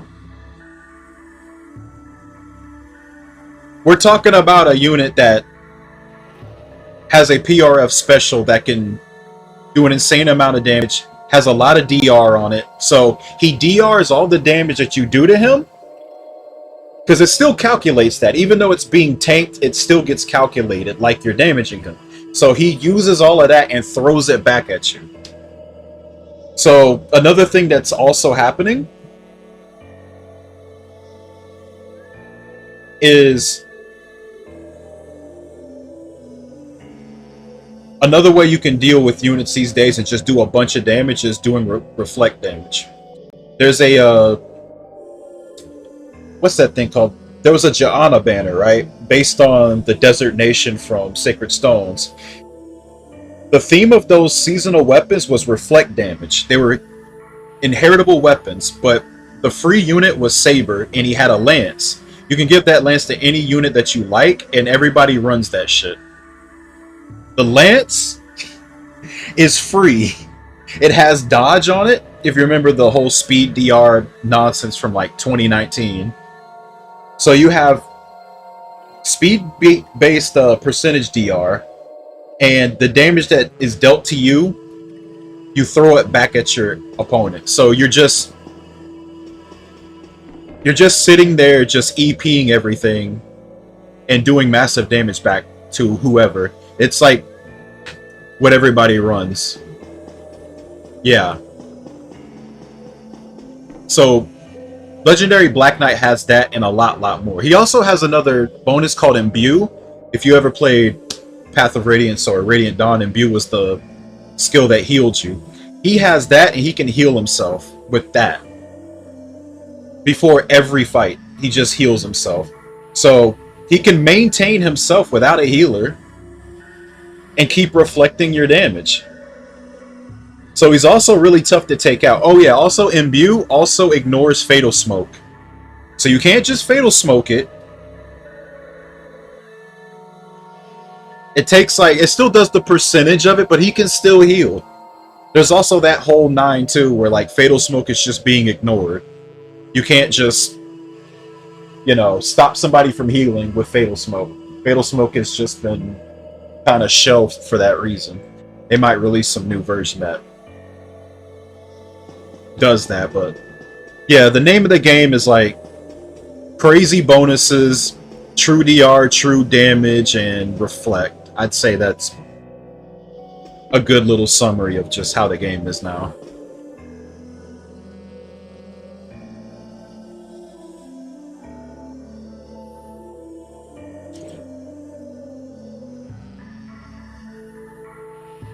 Oh yeah, remember Kanto Control? So we got a Legendary Sakura some months ago. Legendary Sakura ignores Kanto Control. She gives out a bonus that lets her allies ignore Kanto Control. There's that as well. Kanto Control has been just completely ignored because of her. She also has insane warping ability too. I forgot about her too. She's also annoying if you come across her. Kanto is also stupid these days too. You can hit somebody from across the map and then go all the way to the other side. Oh shit. Yo. Y'all weren't around for Kid Camilla. Yo, the last Kid banner that happened had a Kid Camilla, right? So, some time ago we had Emblem Celica. She could just warp in front of, like, whoever, if you were within 5 spaces of her. So the thing about her warping is that you couldn't use, like, skills like Obstruct to stop her from warping. And Kid Camilla was given that ability just for no reason at all. She can just warp all the way to, like, wherever you are and just smoke you. She also puts down a Divine Vein, like, you remember, like, the purple smoke one? She automatically puts that down, and then she can just warp to wherever that's at. And it still does, like, the stat decreasing jank that it did before. So, there's also that, I forgot. We also have Terrain Wars. You can put down, like, your own, like, terrains. They added that, like, I think a year ago or so. But we have skills now that do that. Emblem Rings are also in the game. I forgot to mention Emblem Rings. That's a whole nother can of worms to talk about.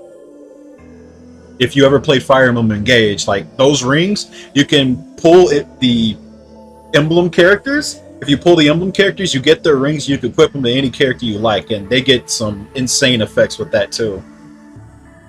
Oh man, dude, you miss so much. This is just in 4 years, by the way. This is just in 4 years.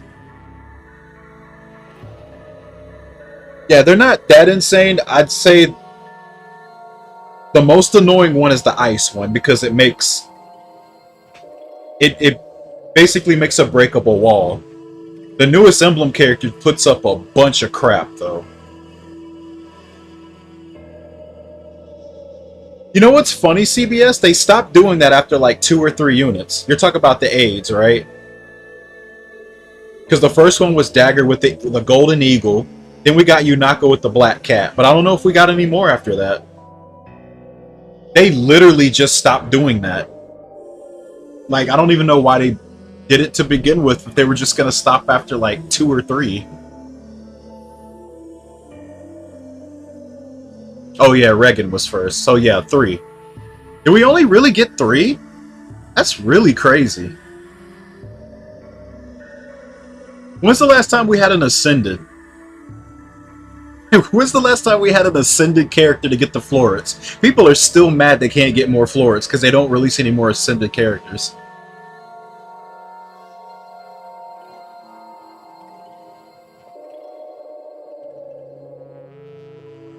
Was she really the last one? She's felt like she was like a year ago now. Might have been more than a year. She's still kind of annoying to kill on EP, but damn, that's crazy.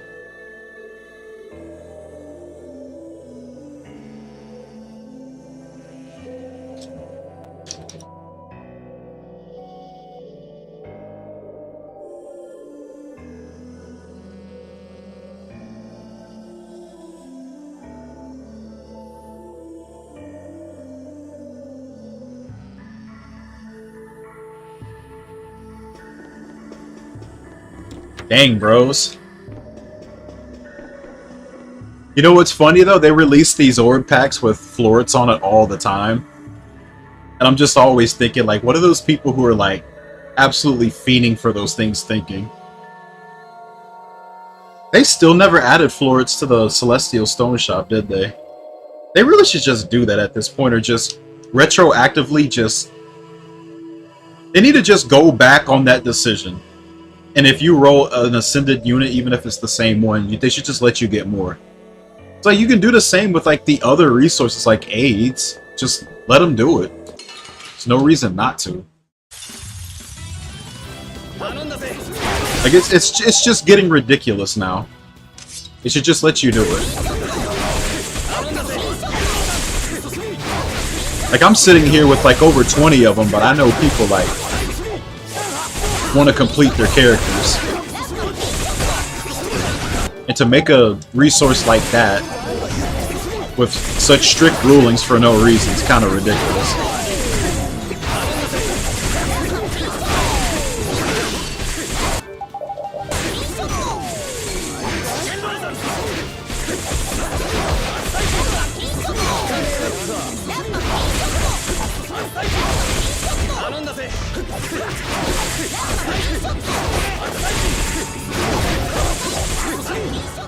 Oh no! Blast hard! I really get stunned by that. Yep. Blast hard! That didn't even kill me. Well, that did. Thought I could squeeze a gel in there. And he teched out.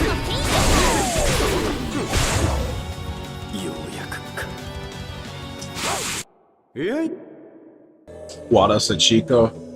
She's still drawing for the game. I don't remember the last unit she drew though. I feel like there's been less Wada lately, and there's been more like, what's that artist's name? Rika Suzuki. They've been using Rika a fuckload lately. I remember when she got like maybe like one unit and she didn't get anything for a while, but like they've been using her a lot. That Alencia duo that came out is by her. All those resplendents of like what, Sigurd, Eldigan, and Quan were all by her too.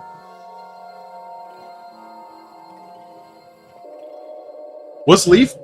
Was the the attuned Leaf? Was that by Wada Sachiko? I actually don't remember who drew that one.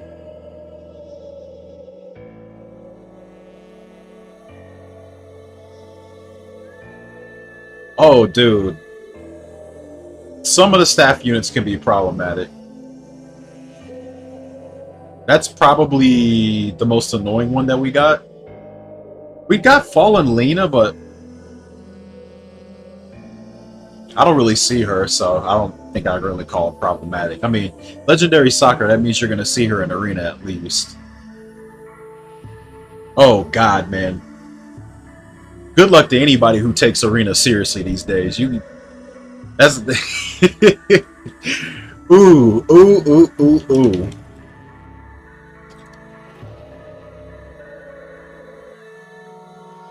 Ooh, ooh, ooh.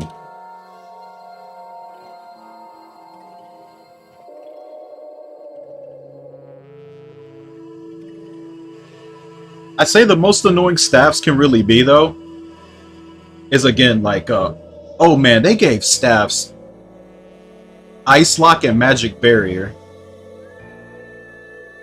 Yeah, any staff can put up ice. I forgot about Ice Lock. I mean, I use Ice Lock and I forgot about it for this conversation. These rolls are bad. Where are my fake gold, bro?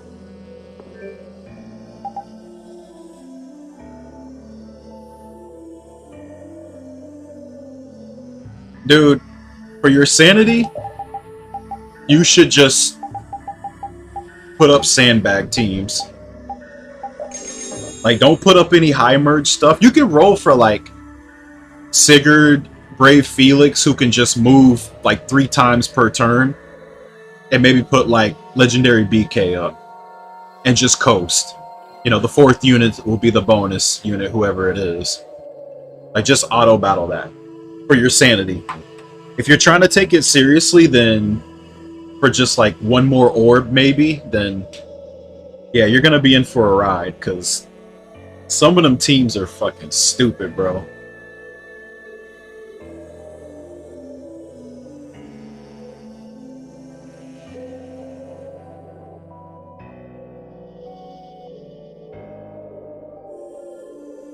Yeah, the first unit that had the ice was Brave Female Robin. I remember her. I will never forget that Tree Man map where it had all the Brave units. That map was so annoying. Not because of Robin, it was because of the decoy. I hate decoy so much. It's like one of my most hated skills to deal with in that game.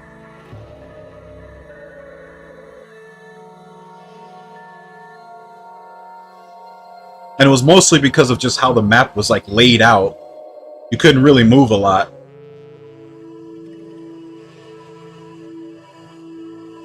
Yeah, Felix too was like zipping across the map on like the top right side.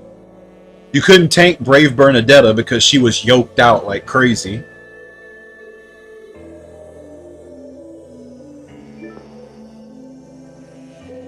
Like, that was one of the few times I just brought a dancer to just, like, make it, like, be over with. Because I was just like, screw this. Like, I'm just mentally checked out. I just want my stupid no party member death orb and just leave, bro. I don't care.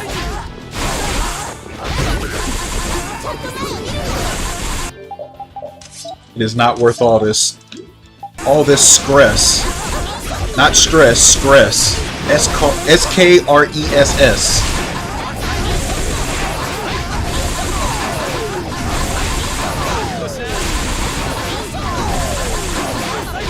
Oh, this is great. Oh my god.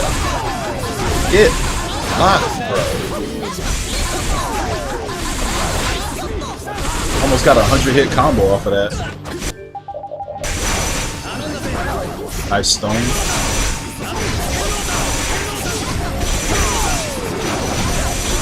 Oh my goodness.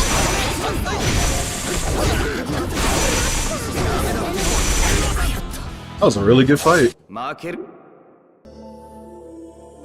I can't get fate galled for my troubles. That's a shame.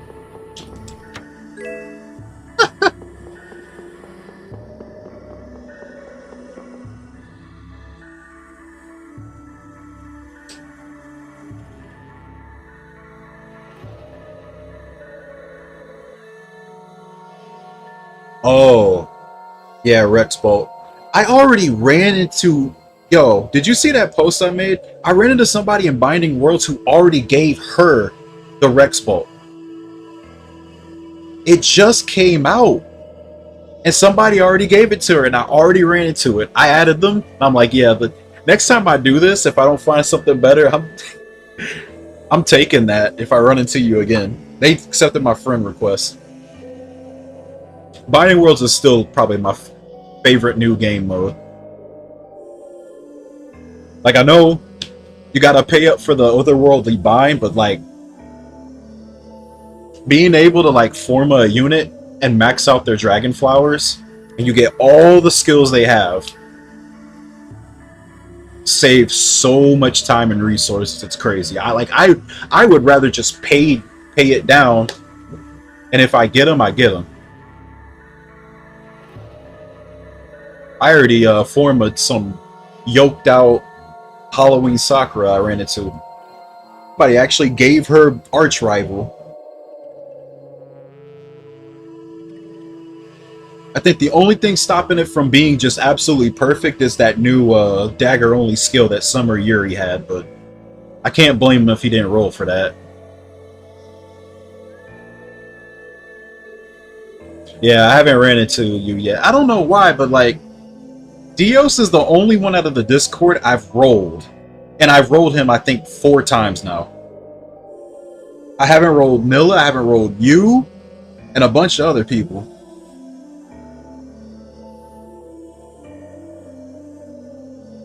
Is it? I thought it was dagger only. If it's cab only, then okay, I guess that makes sense.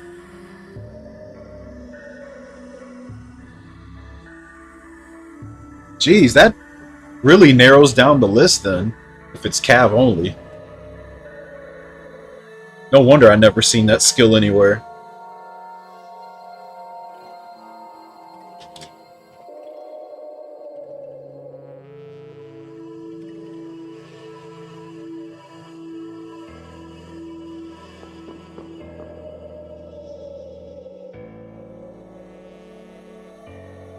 Okay. I guess it doesn't really matter. Can I do any linking here? Yeah, they're all spread out. Can't. This one kind of blows because the chest is on the far left side. The teleporter to leave is on all the way up here, but I think there's monsters up here too. So you gotta fight all these dudes, plus one down here. Then go to the red chest and then come all the way back up here. It's just the longest travel time you could possibly do in this room.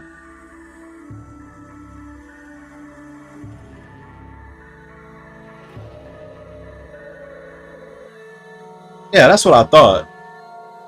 Because they made it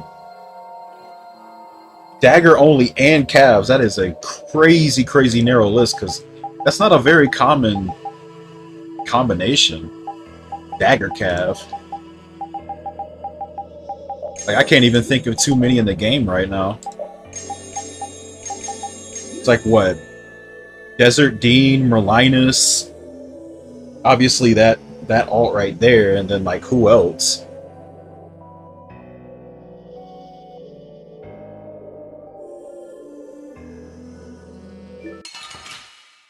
Yeah, Hot Springs Elise. Nah, she's too new. She's like year 3. I'm still working on my year 1s, bro. I gotta get them up.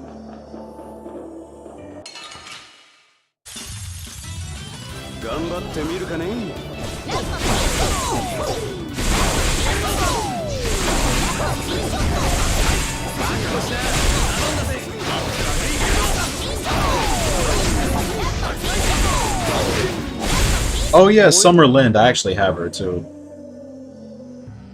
How many are left? Dude, year 1 has over 100 units.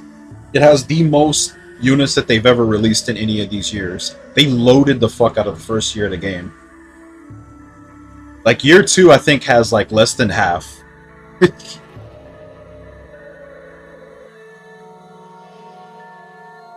Like, every new banner was a new character.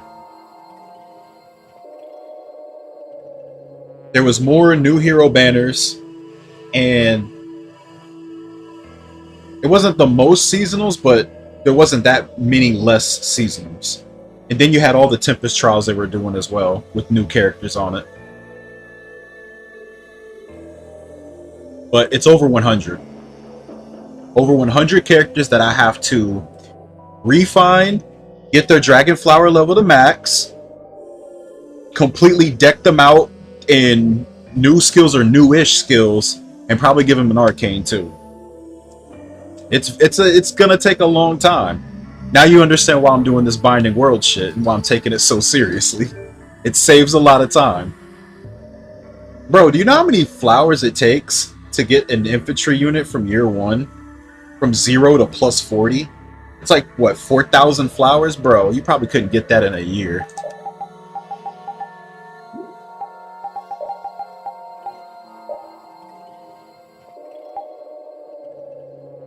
They really need to up the count, though. Like, Binding Worlds helps a lot. You get, like, I think 1,000 from the event.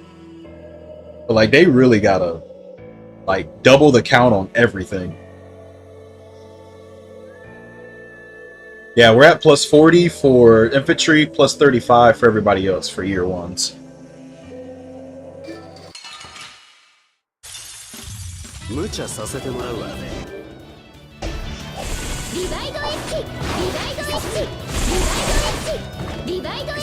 Okay.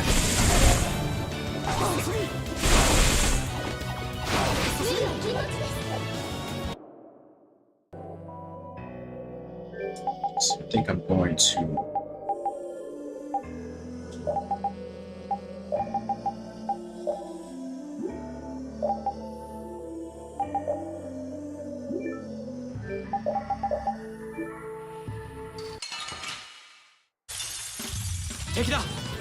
Yeah, it's a lot. It's a lot.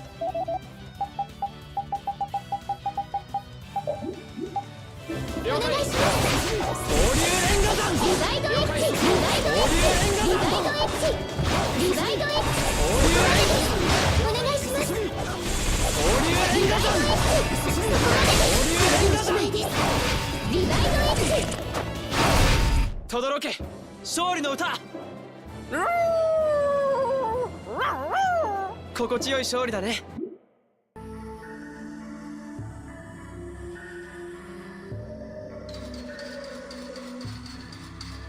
There's a chest down here too. Yeah, I might have to kill that guy last. I didn't know there was 2 chests in this room. So it takes a very long time to go through this. So yeah, we're gonna have to eliminate everything else from this room. So you probably have to, I don't know, go upstairs. I guess it doesn't really matter too much. But yeah, I'm gonna have to kill that guy last. You can't open chests in this room until you kill everything.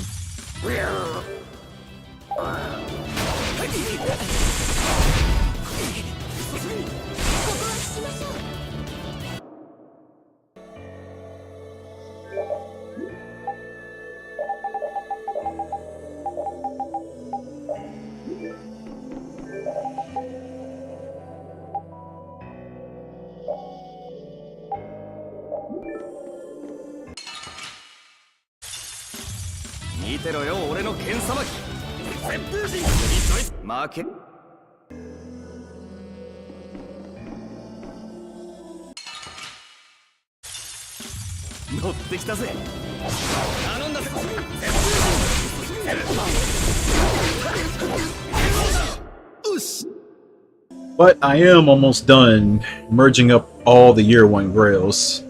I have a few more left on Arvis, and there's just Arden and Joshua. Then all of them are done. Now why that's taking long is because of Grails. Some of those characters I used to fodder for skills they had. Narcian was really bad because Narcian had Lancebreaker, and back then everybody was like, oh, he sucks, he's no good. And then, you know, in the early stages of the game, we had no idea that we're going to get more copies than what we actually got from GHB maps, because the Grail system didn't always exist. It didn't come until like years later. So yeah, that actually made me mad when that actually happened, because it didn't seem like they were going to let us max merge them. So I was like, well, if I can't max merge them, I'll just keep one copy, fodder the other 2 if I want the skills off of them. Because, you know, back then, you know, your sources were a lot smaller. It was harder to get stuff, so yeah, Wind Sweep was another one. Wind Sweep was really rare. So foddering Joshua was a pretty common thing. And I foddered a few of them. Now I wish I didn't. Yeah, Arvis had the ploys too. There was always some skill.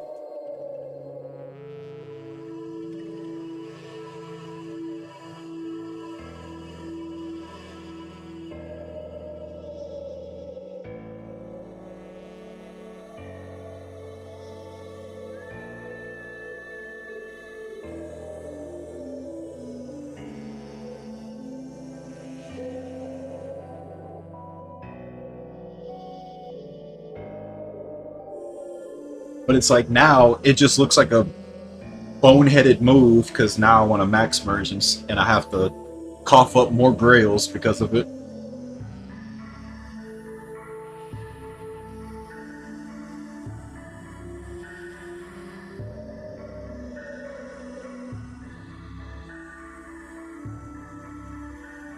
Fae is a pretty magical game in the sense of, like, if you literally fired up the game right now, you missed out on so much content. You could, like, catch up in story and probably have enough orbs to just, like, go grab a few powerful units and you could just beat a lot of stuff, you know. I don't think a new player would, like, a new player or like a returning player who hasn't played in years would be really at a disadvantage. Just pull new stuff, literally, you'll be fine. But if you're like me, playing the game on, like, nightmare difficulty, using old characters, you're gonna suffer. I chose this life. I chose this path, and this is what I'm running with. But, like, literally pull like legendary Black Knight, and like 99% of the game can't even kill you. And if you want to like, if you want to just like grind and just wipe out maps, go get Brave Felix and Emblem Sigurd. I use those two on Tempest Trials. They clean out maps in like 2 seconds. No joke. It's insane.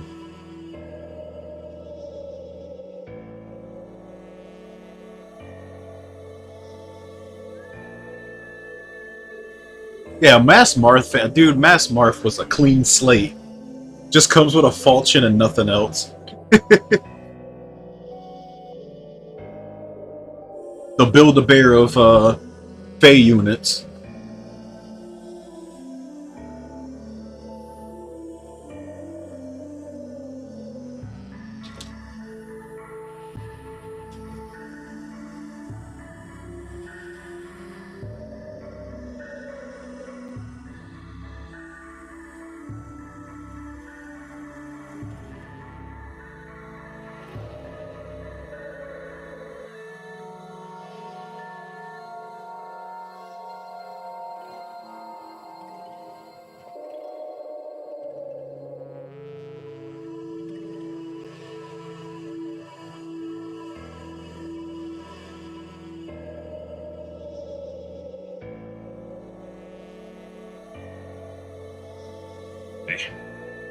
It's a mouthful for this room.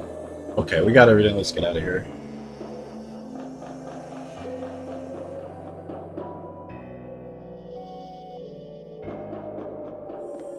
Oh yeah, dude. If they release somebody like Mass Marth these days, man, the community would have a fit.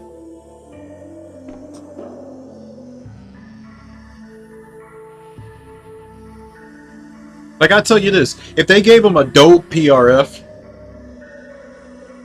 with no, like, passives, you know what? I'll fucking take it. Because 9 times out of 10, you're going to replace their build anyway. I mean, you're going to use the defaults? Nobody does that. Crazy talk.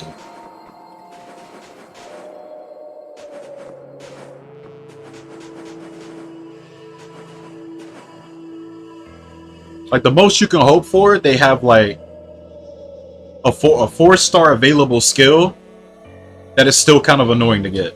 That's what I hope for these days, really. I touched the wrong one.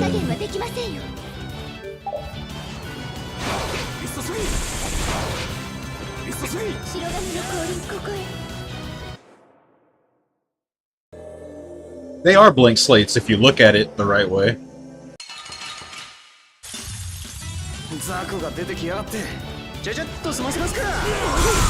Okay, that's what I meant to do, but I wasn't paying attention.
Okay, just how I wrote it up.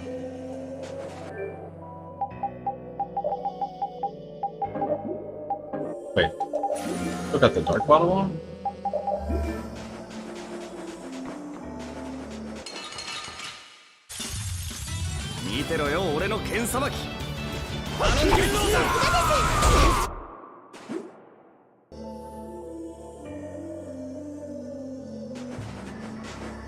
Yep. I wish we got a Gambit 3 or a Lagoo's Friend 3. But I guess we're still waiting on that, huh?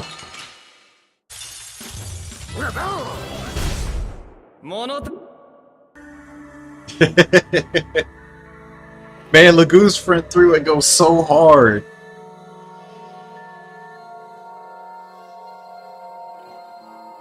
Imagine rolling Tamaras with that in the game now.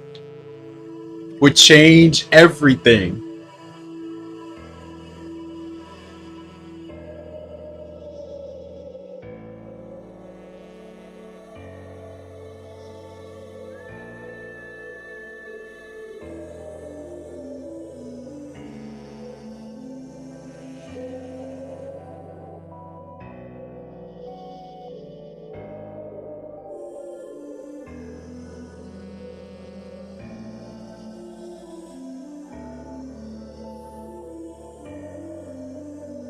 Oh yeah, did they put in the arena ticket system? They added a system if you complete arena runs. You get an arena ticket and you get the free summon of a 5-star unit from like... How far does it go back now? Year 5? From year 1 to year 5? I forget if they added that system in 2021 or not, though.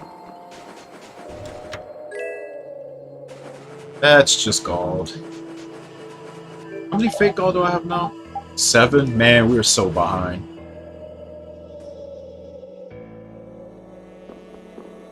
Okay, there might be 2 chests in this place if it's anything like the other one. Where they are. Okay, there's one up here. It's not the best place, admittedly.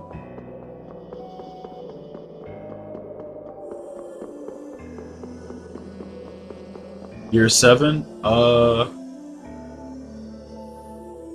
We're currently in what, year 9? So that was like 2 years ago? Okay, so it's after he quit then.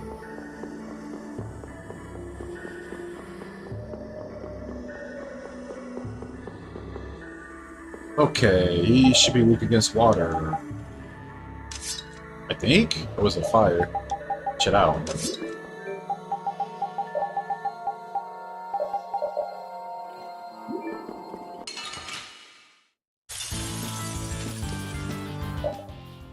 Okay, he's the same as the other one. I thought he was different. So, it is water, just like the other one is.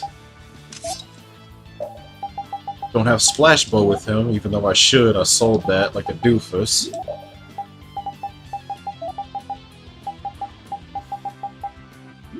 Guess I'll just have to run this thing.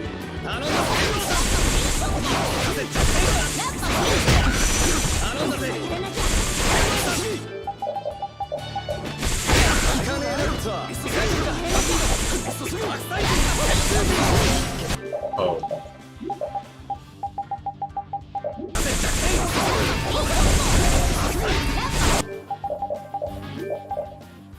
I don't have Apogos.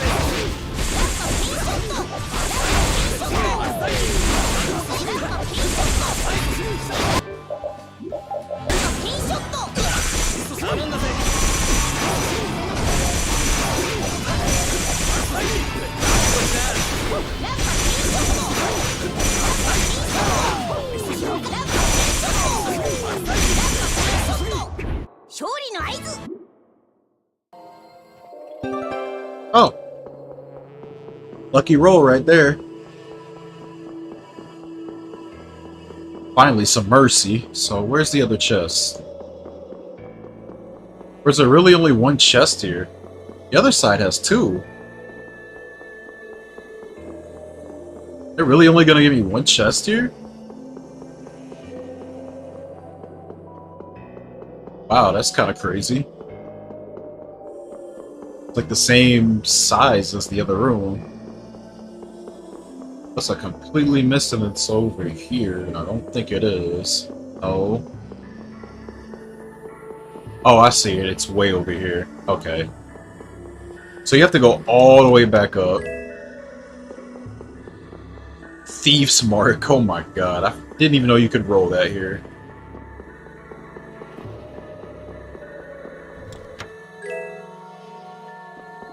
Not very good rolls, though.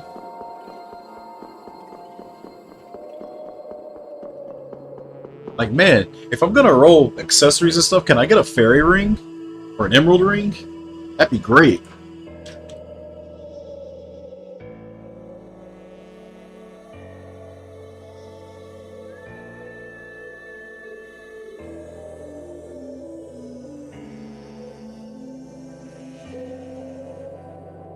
So since this Outbreaker is the same as the other, could I possibly skip this room? I don't think I can, but I'm gonna see if I can.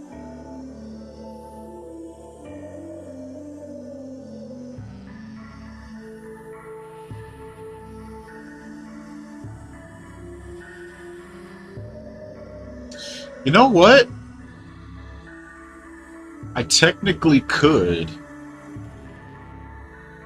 but I don't think it would be worth it. Because the other pathway goes through Koi Woods. But I don't know. I'd have to time how fast I could go through the Koi Woods room versus this one, because this one's kind of big too. It's got a boss. Koi Woods is just a bunch of encounters. But I can skip this room.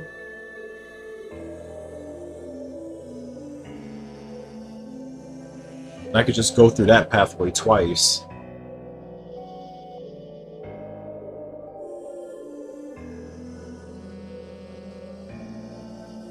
I go north from Schwan.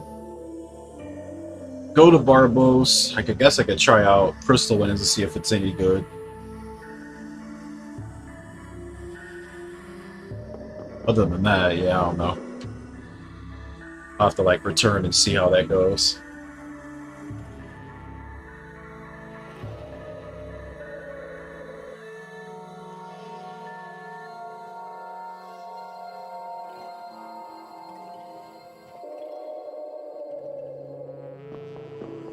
Oh, well, if it's that, then, you know, you probably just stay away then.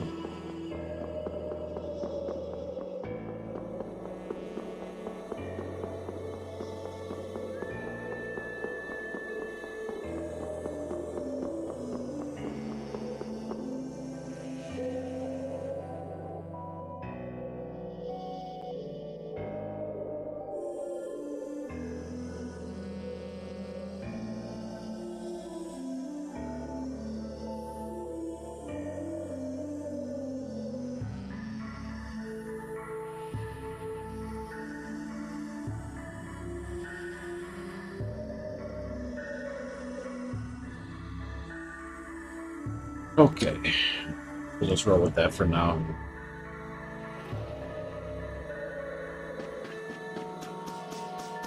I think this room had 2 chests also.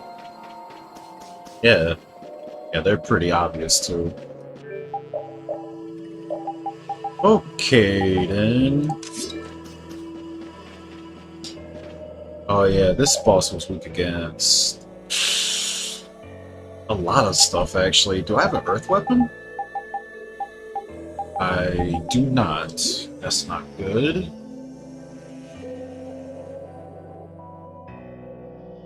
I guess I could use a dark weapon, actually. I have Shadow Flame. Shadow Flame, Blood Trigger. No dark weapon for a P, so... neutral. Gold hammer, but not a very good idea to bring Carol to this fight anyway with how the boss works. So I guess we'll just have to do a classic spread zero Rita.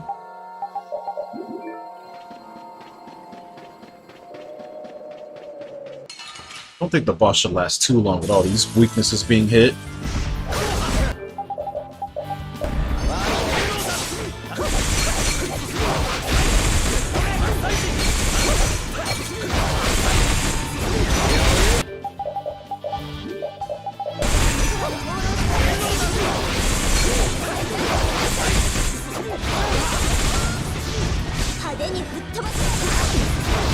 Wait, I didn't know Meteor Storm was even turned on.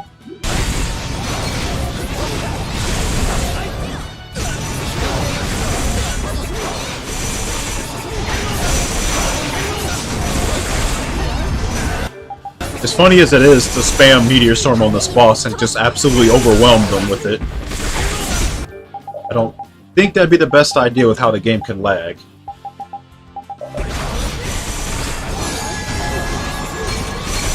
Although I do need to test it, see if that's even better.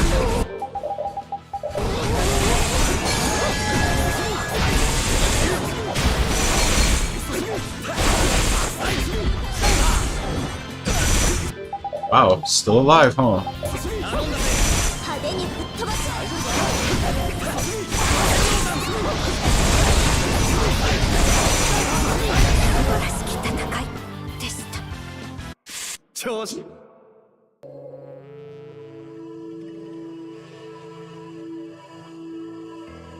Yeah, don't worry about it. I mean, if you've been away from the game this long and, you know, it's helped you deal with, you know, the addiction, like, yeah.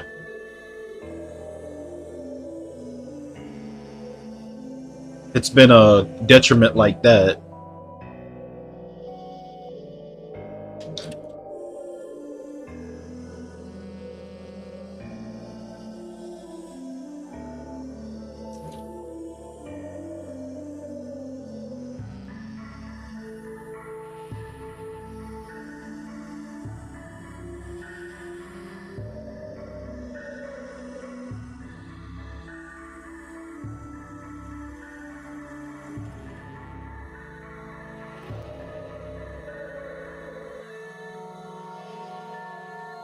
Okay, what are our spoils this time? Please give me fake gold.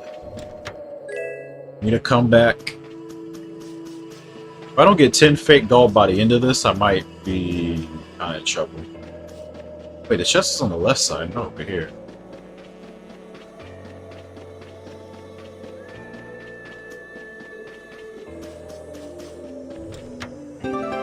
There we go. Yeah.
How much is that now?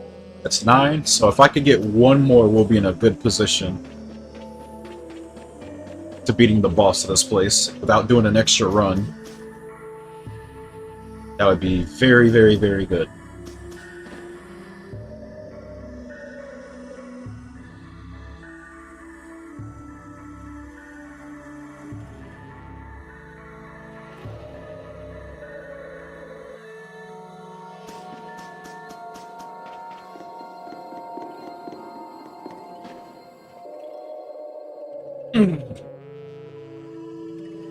What, a coworker or you? Damn, 600 a month? Yeah, don't think I've been anywhere near that.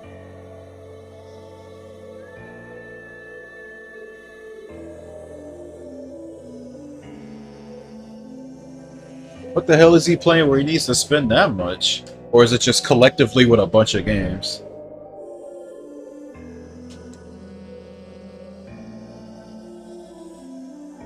Like, I've heard all these horror stories of people, like, dropping crazy amounts. But I don't know, like, all the ones I've played, I've just never felt like I needed that much.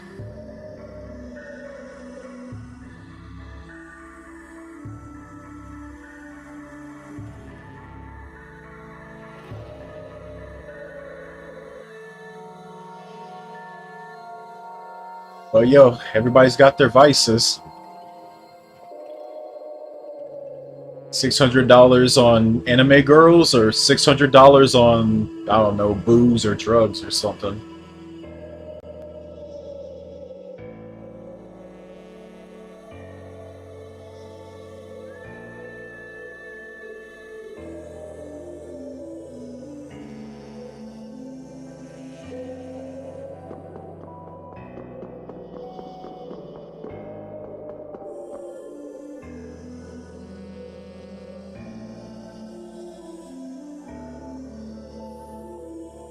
I don't really work with anybody that plays mobile games, though.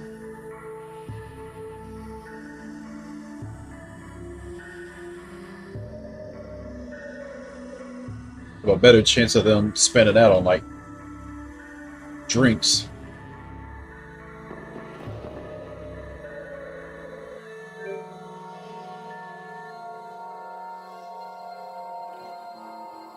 Idle clickers? And skins.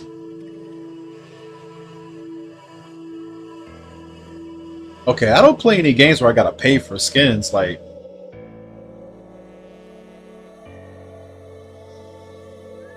Damn. Like, Raze... You, like, pulled the thing that... Pulled the MAs, you, like, got the costume as, like, a... alongside it, but you could also, like, get it for free from the event. So, that's not really a thing. I guess I just don't play gachas that do that.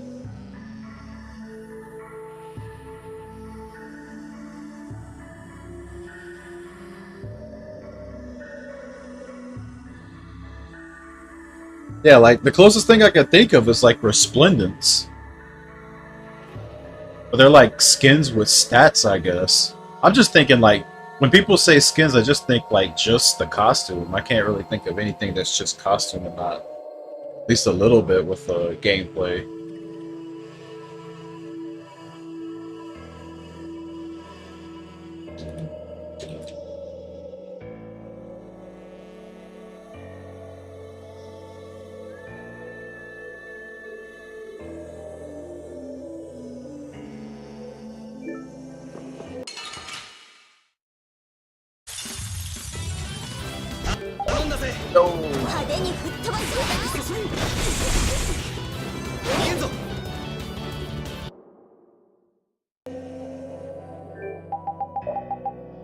Nice restaurant. I don't think I've ever been to, like, a 5-star restaurant.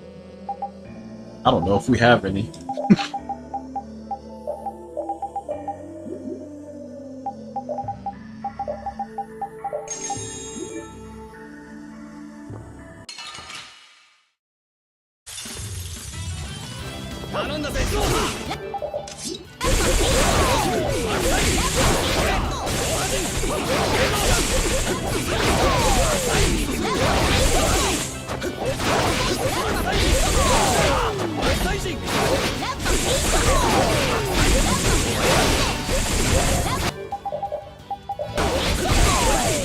Is it just me or the Flynn sounds like he's hiccuping when you hit him?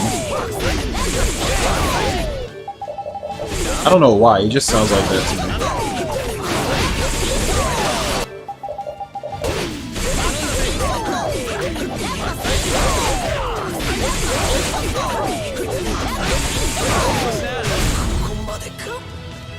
Wow. Skip the MA. That was really good. I don't think I've ever seen him that cooperative. That was actually crazy. He's usually very, very annoying, and he just didn't do anything.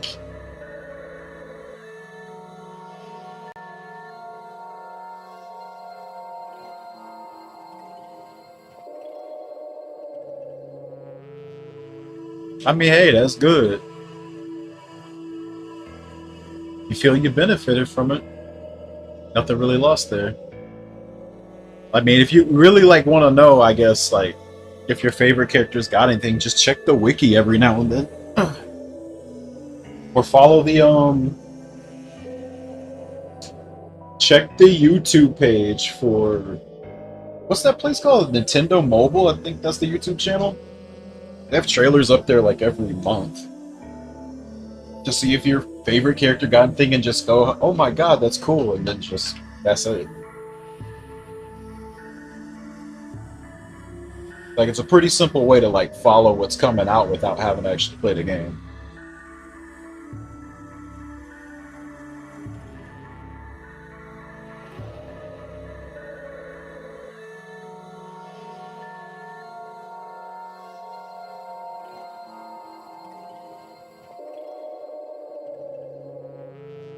Okay, so this is where the big split happens.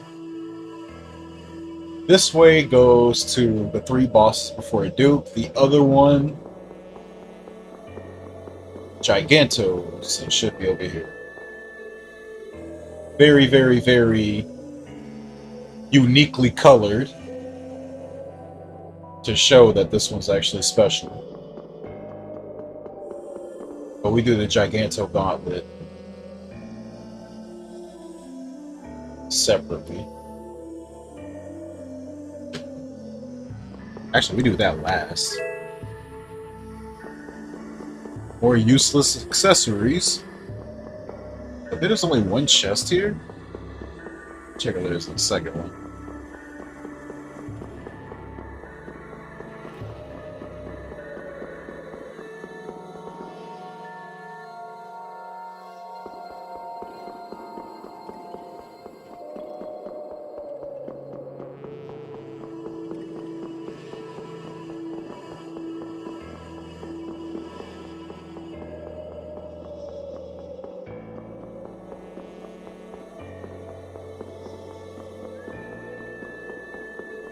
I normally avoid doing any sort of delivery.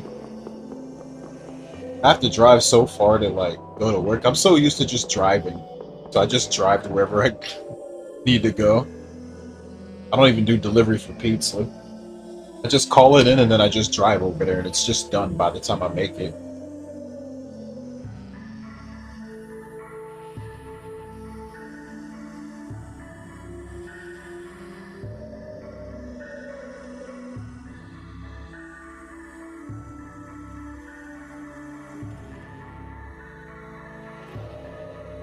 That's true. I'd probably do delivery if I lived in like a place that's just very, very unpleasant to drive through, like some, I don't know, like any of those really big cities. I don't like driving through those places. I'd probably do it then. I hate driving through big cities. I'm so glad I never grew up in them places.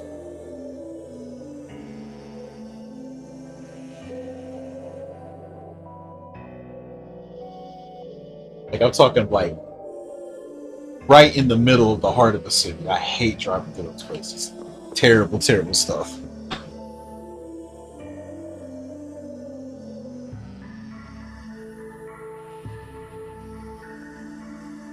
Yeah. There was like 2 GDQs I drove to. I got caught in morning DC traffic one time. The other time I got caught in morning Orlando traffic. That was very unpleasant. I felt like I was never gonna make it because there was all these turns I had to make. And if I wasn't in the right lane, there was just no way I was making it.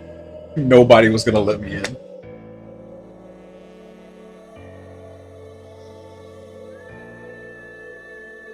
I just could not, like, you know, if I had to, like, go to work in the morning, I don't think I could do that. Like, it would take, like, 30 minutes just to go anywhere.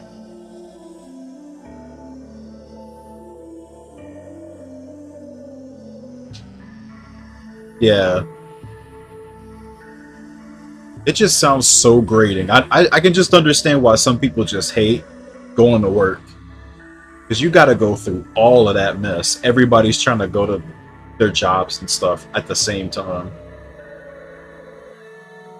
Yeah. It made me appreciate that I work in the afternoon. Because the time I get up and go is like... All the morning drivers are already at work or whatever.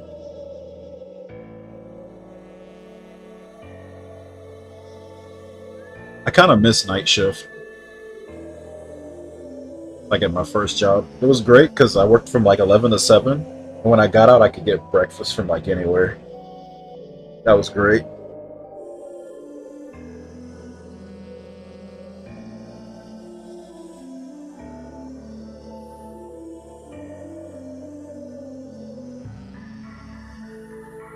Commute all over the DC area. Yeah. I don't remember like where I was when I had to do that.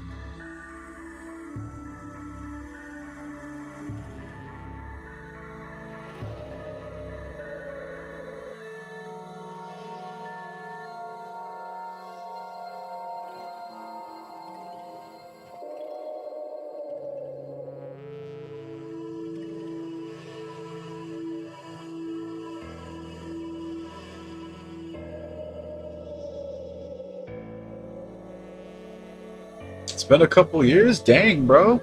What's up? Good to see returning viewers.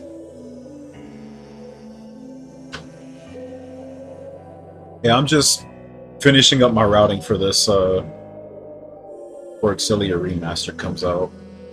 Fortunately, I don't know if I'll be able to do much of any runs of it, but I could at the very least have this finished. I think my day off on Monday, I'll probably dedicate that stream to learning Exilia. And probably do some runs before the game comes out. But I want to have this done before I start. So it's just about finishing this route right now.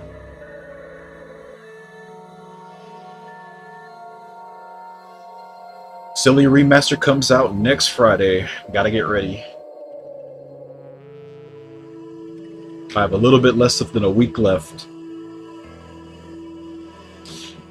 Yeah, night shift isn't for everybody.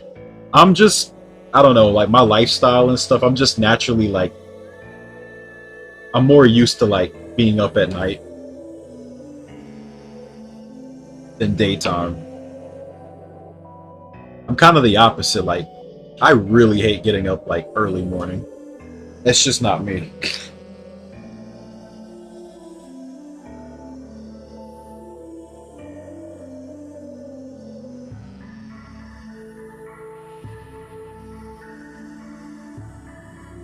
Yeah, I didn't get the Graces F remaster because I was in the middle of doing this, and I really wanted to get my gold time, and I got that out of the way. I'll get to that at some point. I don't know when.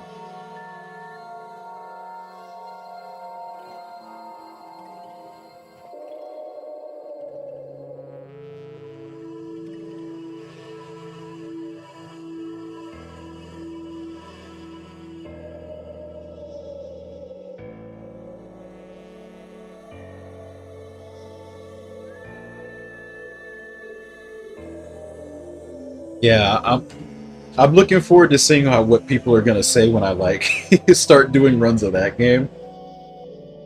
They'll probably be happy to finally see something different. They've been seeing nothing but Vespi for like 2 or so years. It'll be a nice change of pace.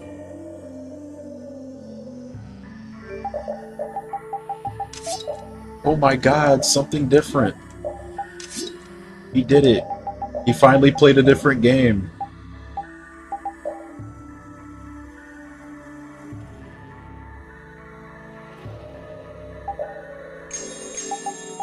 That's an alright game. You have to... I feel like to appreciate the game, you have to be into its... really into its gameplay. It's different for sure.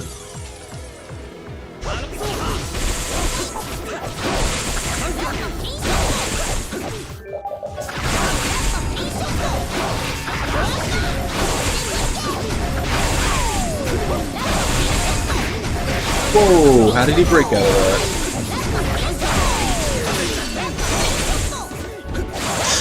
You gotta be kidding me, bro. He actually split on me here. He was that close to dying.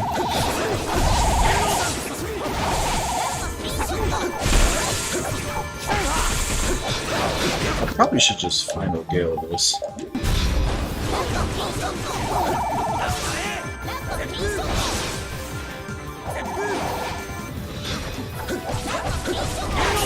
Nah, these bats have more HP than I thought.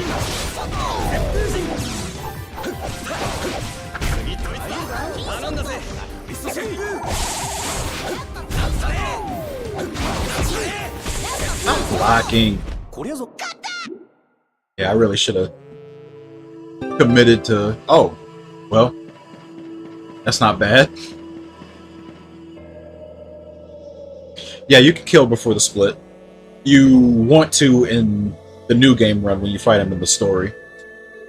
That boss is probably one of the most deflating bosses to possibly fight. Because, I don't know if it's how it's coded or what, but if the boss splits up, it treats it as like a new enemy appearing, right? And the boss that you were fighting previously disappears. So the strategy revolves around you trying to get a certain chain count. You want to get a blue FS chain of 8 because you want to get the LP bonus from that. Because Raven has a weapon called Smashbow that has item thrower on it, and you want that mastered before you get to the fight after Medusa. So if you get the 8 chain, you're good. However, if the boss splits up, it resets the LP bonus that you got from that because the boss you were fighting before just disappears and a new one appears with the bats splitting up. On top of that, killing all the bats takes over a minute to do because it's just chaotic with all of them slinging spells, possibly confusing your party members and whatnot. And the fact that you have to kill like 7 extra enemies. It's really terrible. Not to mention, they basically get all their HP back too. They don't retain the damage that you've already done to the boss. As I said, it treats it as a brand new enemy appearing. But the good thing is the boss will only attempt to split when you're about to kill it. Now, here's a little note here that a lot of people don't know. I've mentioned this a few times. Definitive Edition took out HP gates, meaning that anything that is tied to HP percentages and how bosses will do new things depending on them, they're gone. So that means that boss could possibly split from the get-go. Which is another reason why running Definitive Edition is very annoying. That goes for pinch attacks and everything else, because that's what technically the pinch attack of that boss is splitting up. It doesn't have anything else. So yeah, not very fun for DE runners. That's why there aren't any DE runners.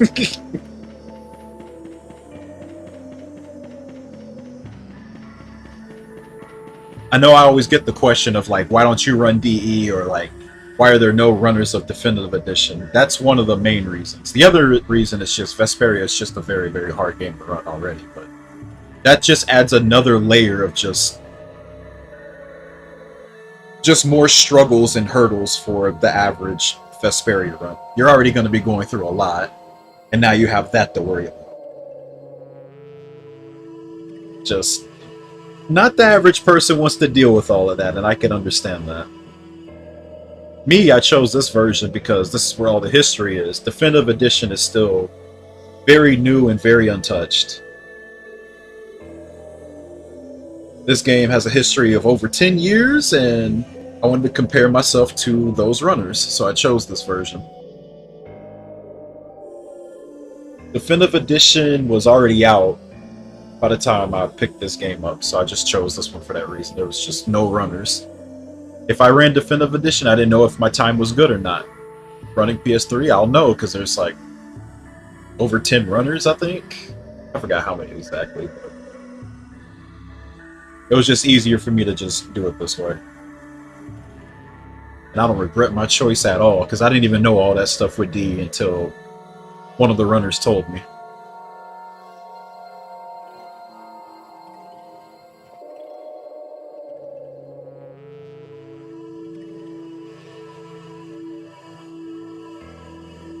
The Stees.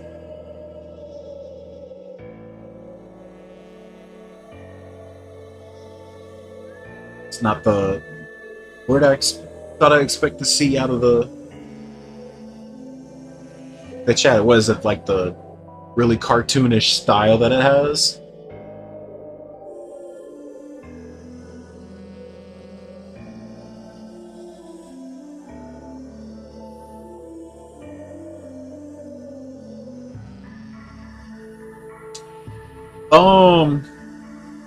I believe when they ported this game, it was probably an overlooked thing.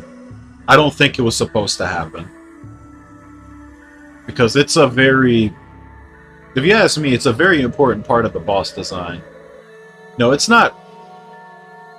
Just think of it like, you know... I don't know, people like to bring up stuff like MMOs and raid bosses. Like having things that it'll only do when it's about to die. The most known word for it is pinch moves, but to have everything available from 100% HP is definitely not an intended thing. I seriously doubt they meant to do that.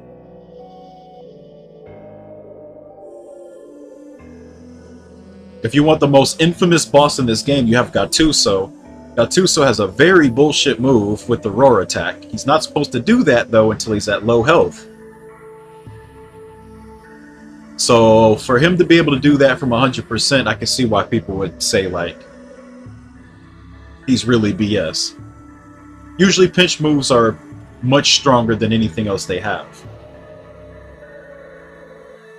But that's what, you know, that's what gives the bosses, you know, that extra, you know, layer of difficulty. They throw out something that you haven't seen. You're getting to like the last layer of the boss fight.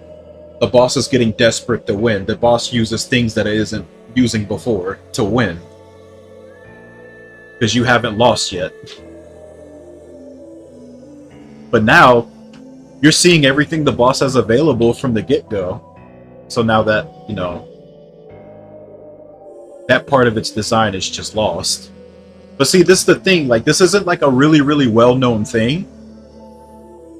There's some Gattuso complaining video that's making the rounds on YouTube right now, and I guarantee you that guy has zero clue about this.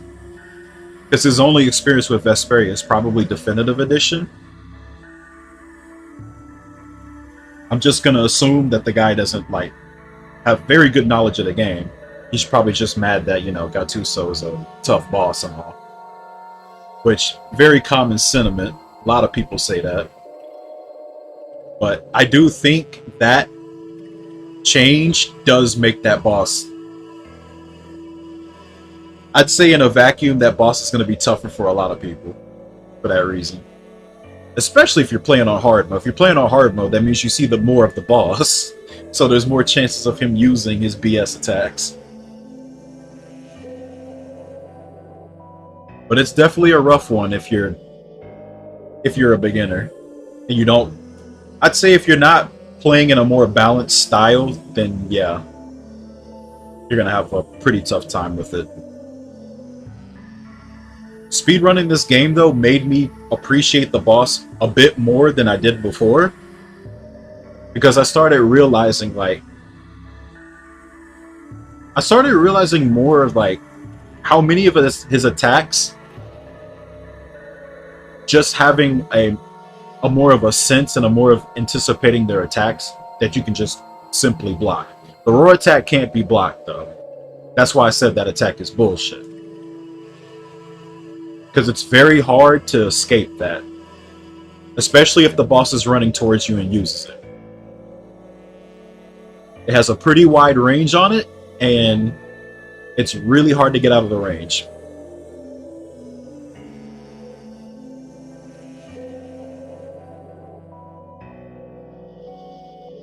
So if you're one of those people that tries to, like, your whole motto is offense is the best defense, that boss will probably victimize you, because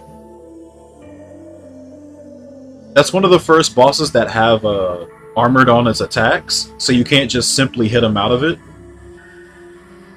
You know, with melee attacks.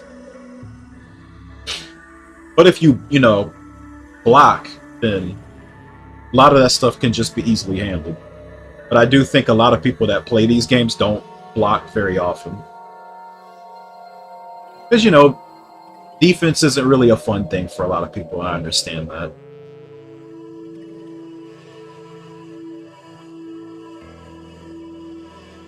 Yeah, you can guard the dash. You sort of get launched in the air a little bit if you do it, but it's still a block. The dash is honestly what leaves the boss the most open. In my opinion, it's just better to like do a quick free run up or down. Because like after he does the dash, he'll stand there for a couple of seconds before he moves again.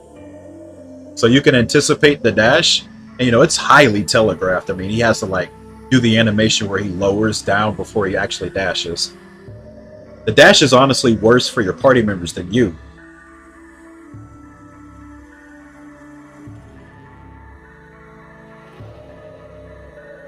Because if your party members are like in the way of it, they might not block it if they're in the middle of doing something.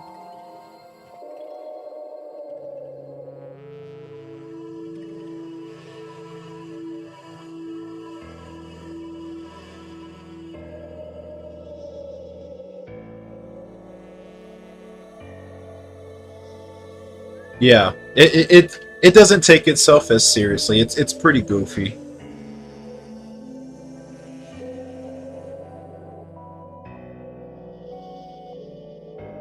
Yeah, the weakness system is really, yeah, it's a thing.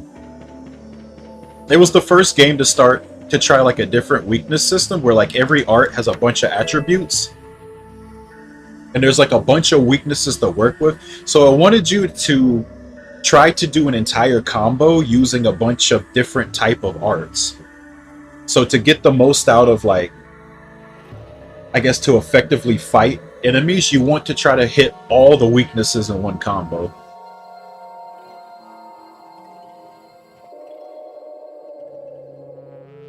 Which I rather them just do elements. But yeah, that's just me. I'm just good with elements, but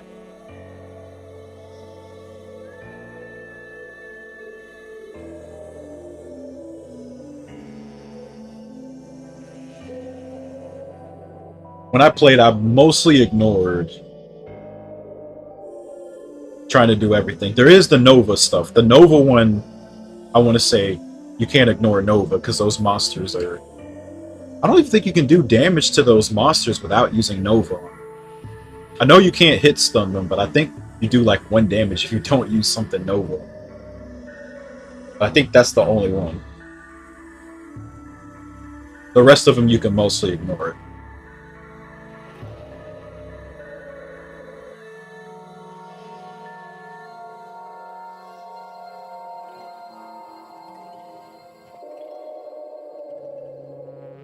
Yeah, Nova barriers, that's what they called it.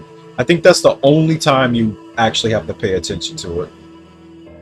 Because, you know, you take it down and then after some time they'll like regain it. It was like kind of like, I don't know, it felt like it had like properties of an overlimit, but it also wasn't an overlimit. Because obviously that would be the Elith burst stuff. Not that, but I don't know. Some bosses had it, some didn't.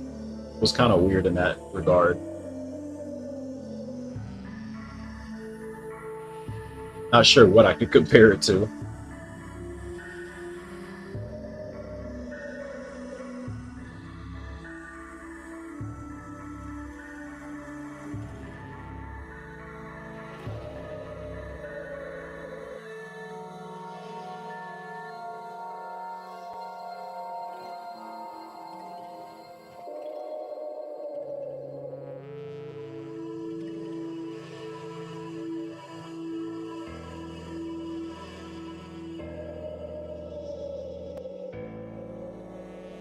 Okay.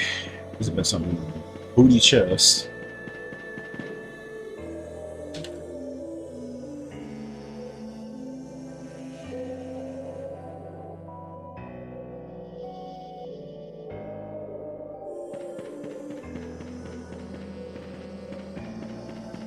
Yeah, I felt like the Nova stuff was best with Asbel, but that makes sense. Usually they make the MC like the easiest to use. I mostly played Asbel the whole game. I used a little bit of Hubert, but it was mostly Asbel with me. There's 2 chests here. Is there one up here? No. Okay. So this is just a stronger Zagi 5. I did buy mixed gels.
Alright. My new game brain was turning on and I'm like, where's my hourglass? Alright. I don't have one because I already used it. You can actually roll hourglasses out of these chests here too, but, you know, RNG is not going to let me get those very often. There's so much good stuff you can get out of these chests, but like, there's also a lot of trash. Unfortunately. Got a bunch of beginning game accessories. Heck am I gonna do with a stone talisman? Specific's not bad. Just a bunch of healing items. Okay, is there only one teleporter? Okay, it looks like it. Can you go up this ladder? Nope.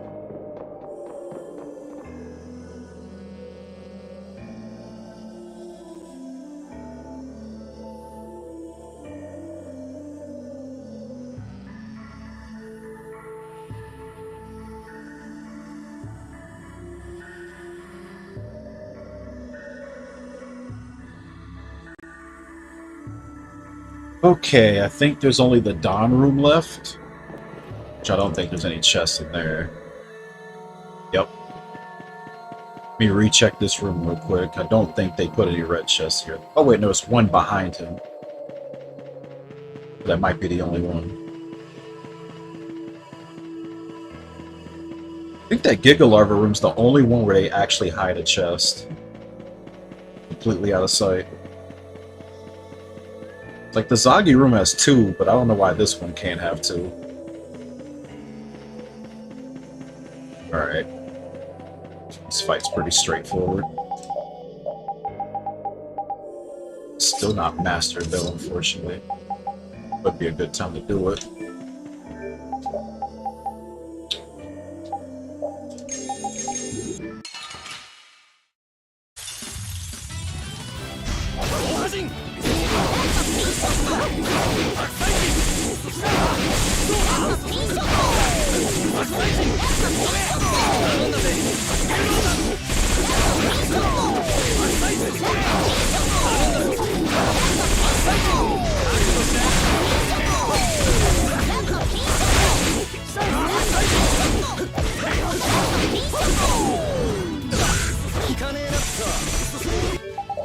I always found it weird they did not give this guy a mystic art. So I can't even, like, feel really threatened when he gets an overlimit. It's like, what are you gonna do? It's the same stuff you've been doing.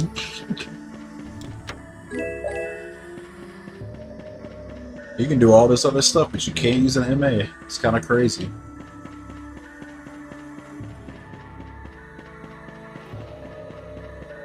Alright.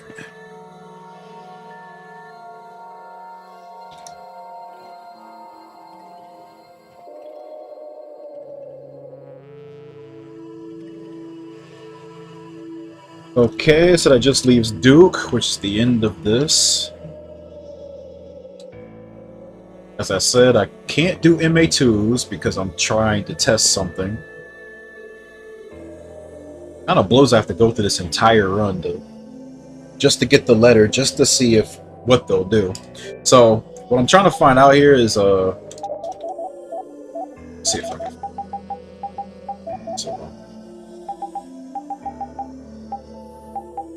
Yeah, so right now I only have the limit duo, so my max over limit is only at 2. So you can make a limit trio for 3 over limit bars and a limit quad for 4. However, if you complete the team battle arena on the highest difficulty, you get what's called the limit octet, and it jumps it up to 8. But I've only done that before after getting 4 over limit bars. What would happen if I don't make those at all and I just go in? Would it just give it to me and jump from 2 to 8, or would it do something else? That's what I'm just trying to find out. I will say though, it probably wouldn't be a good idea to do this in a run, because a lot of these bosses would be shortened a lot by doing MA2 bombs, especially this one. Actually, I probably shouldn't bring Carol to this. Yeah, he teleports. Oh, I can't run away. Oh, I'm stuck with him. Huh. Actually, you can't escape from this, but you can escape from the others. I actually didn't know that.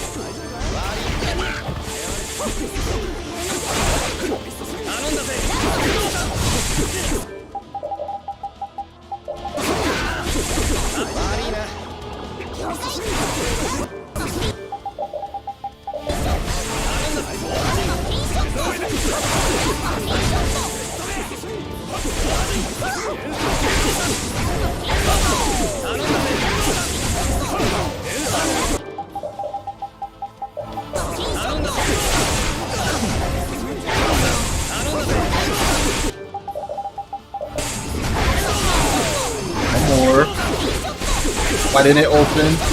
Here we go.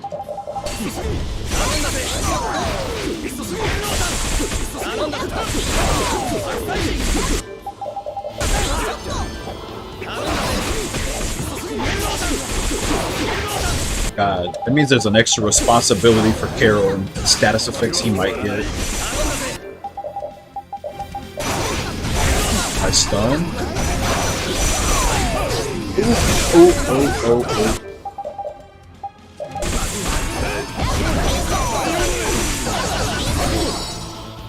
Oh, he's gonna use Big Bang now? My damage that good?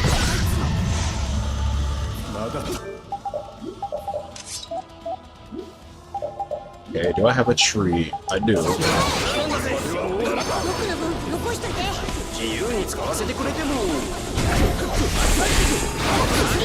Boom! Get the fuck out of here. What's up, Brambis? Oh, that's a good roll. Can I get a second one, though? Ah, you suck. Wonder symbol, though. Alright, so how much is that? That's 12, so we only need 3 more on the next run, and we're in. It should be possible, right?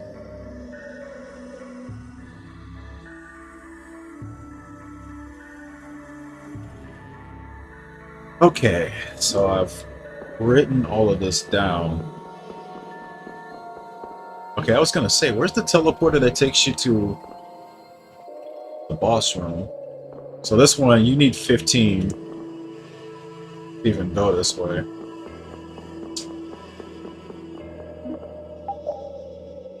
$15 fake gold.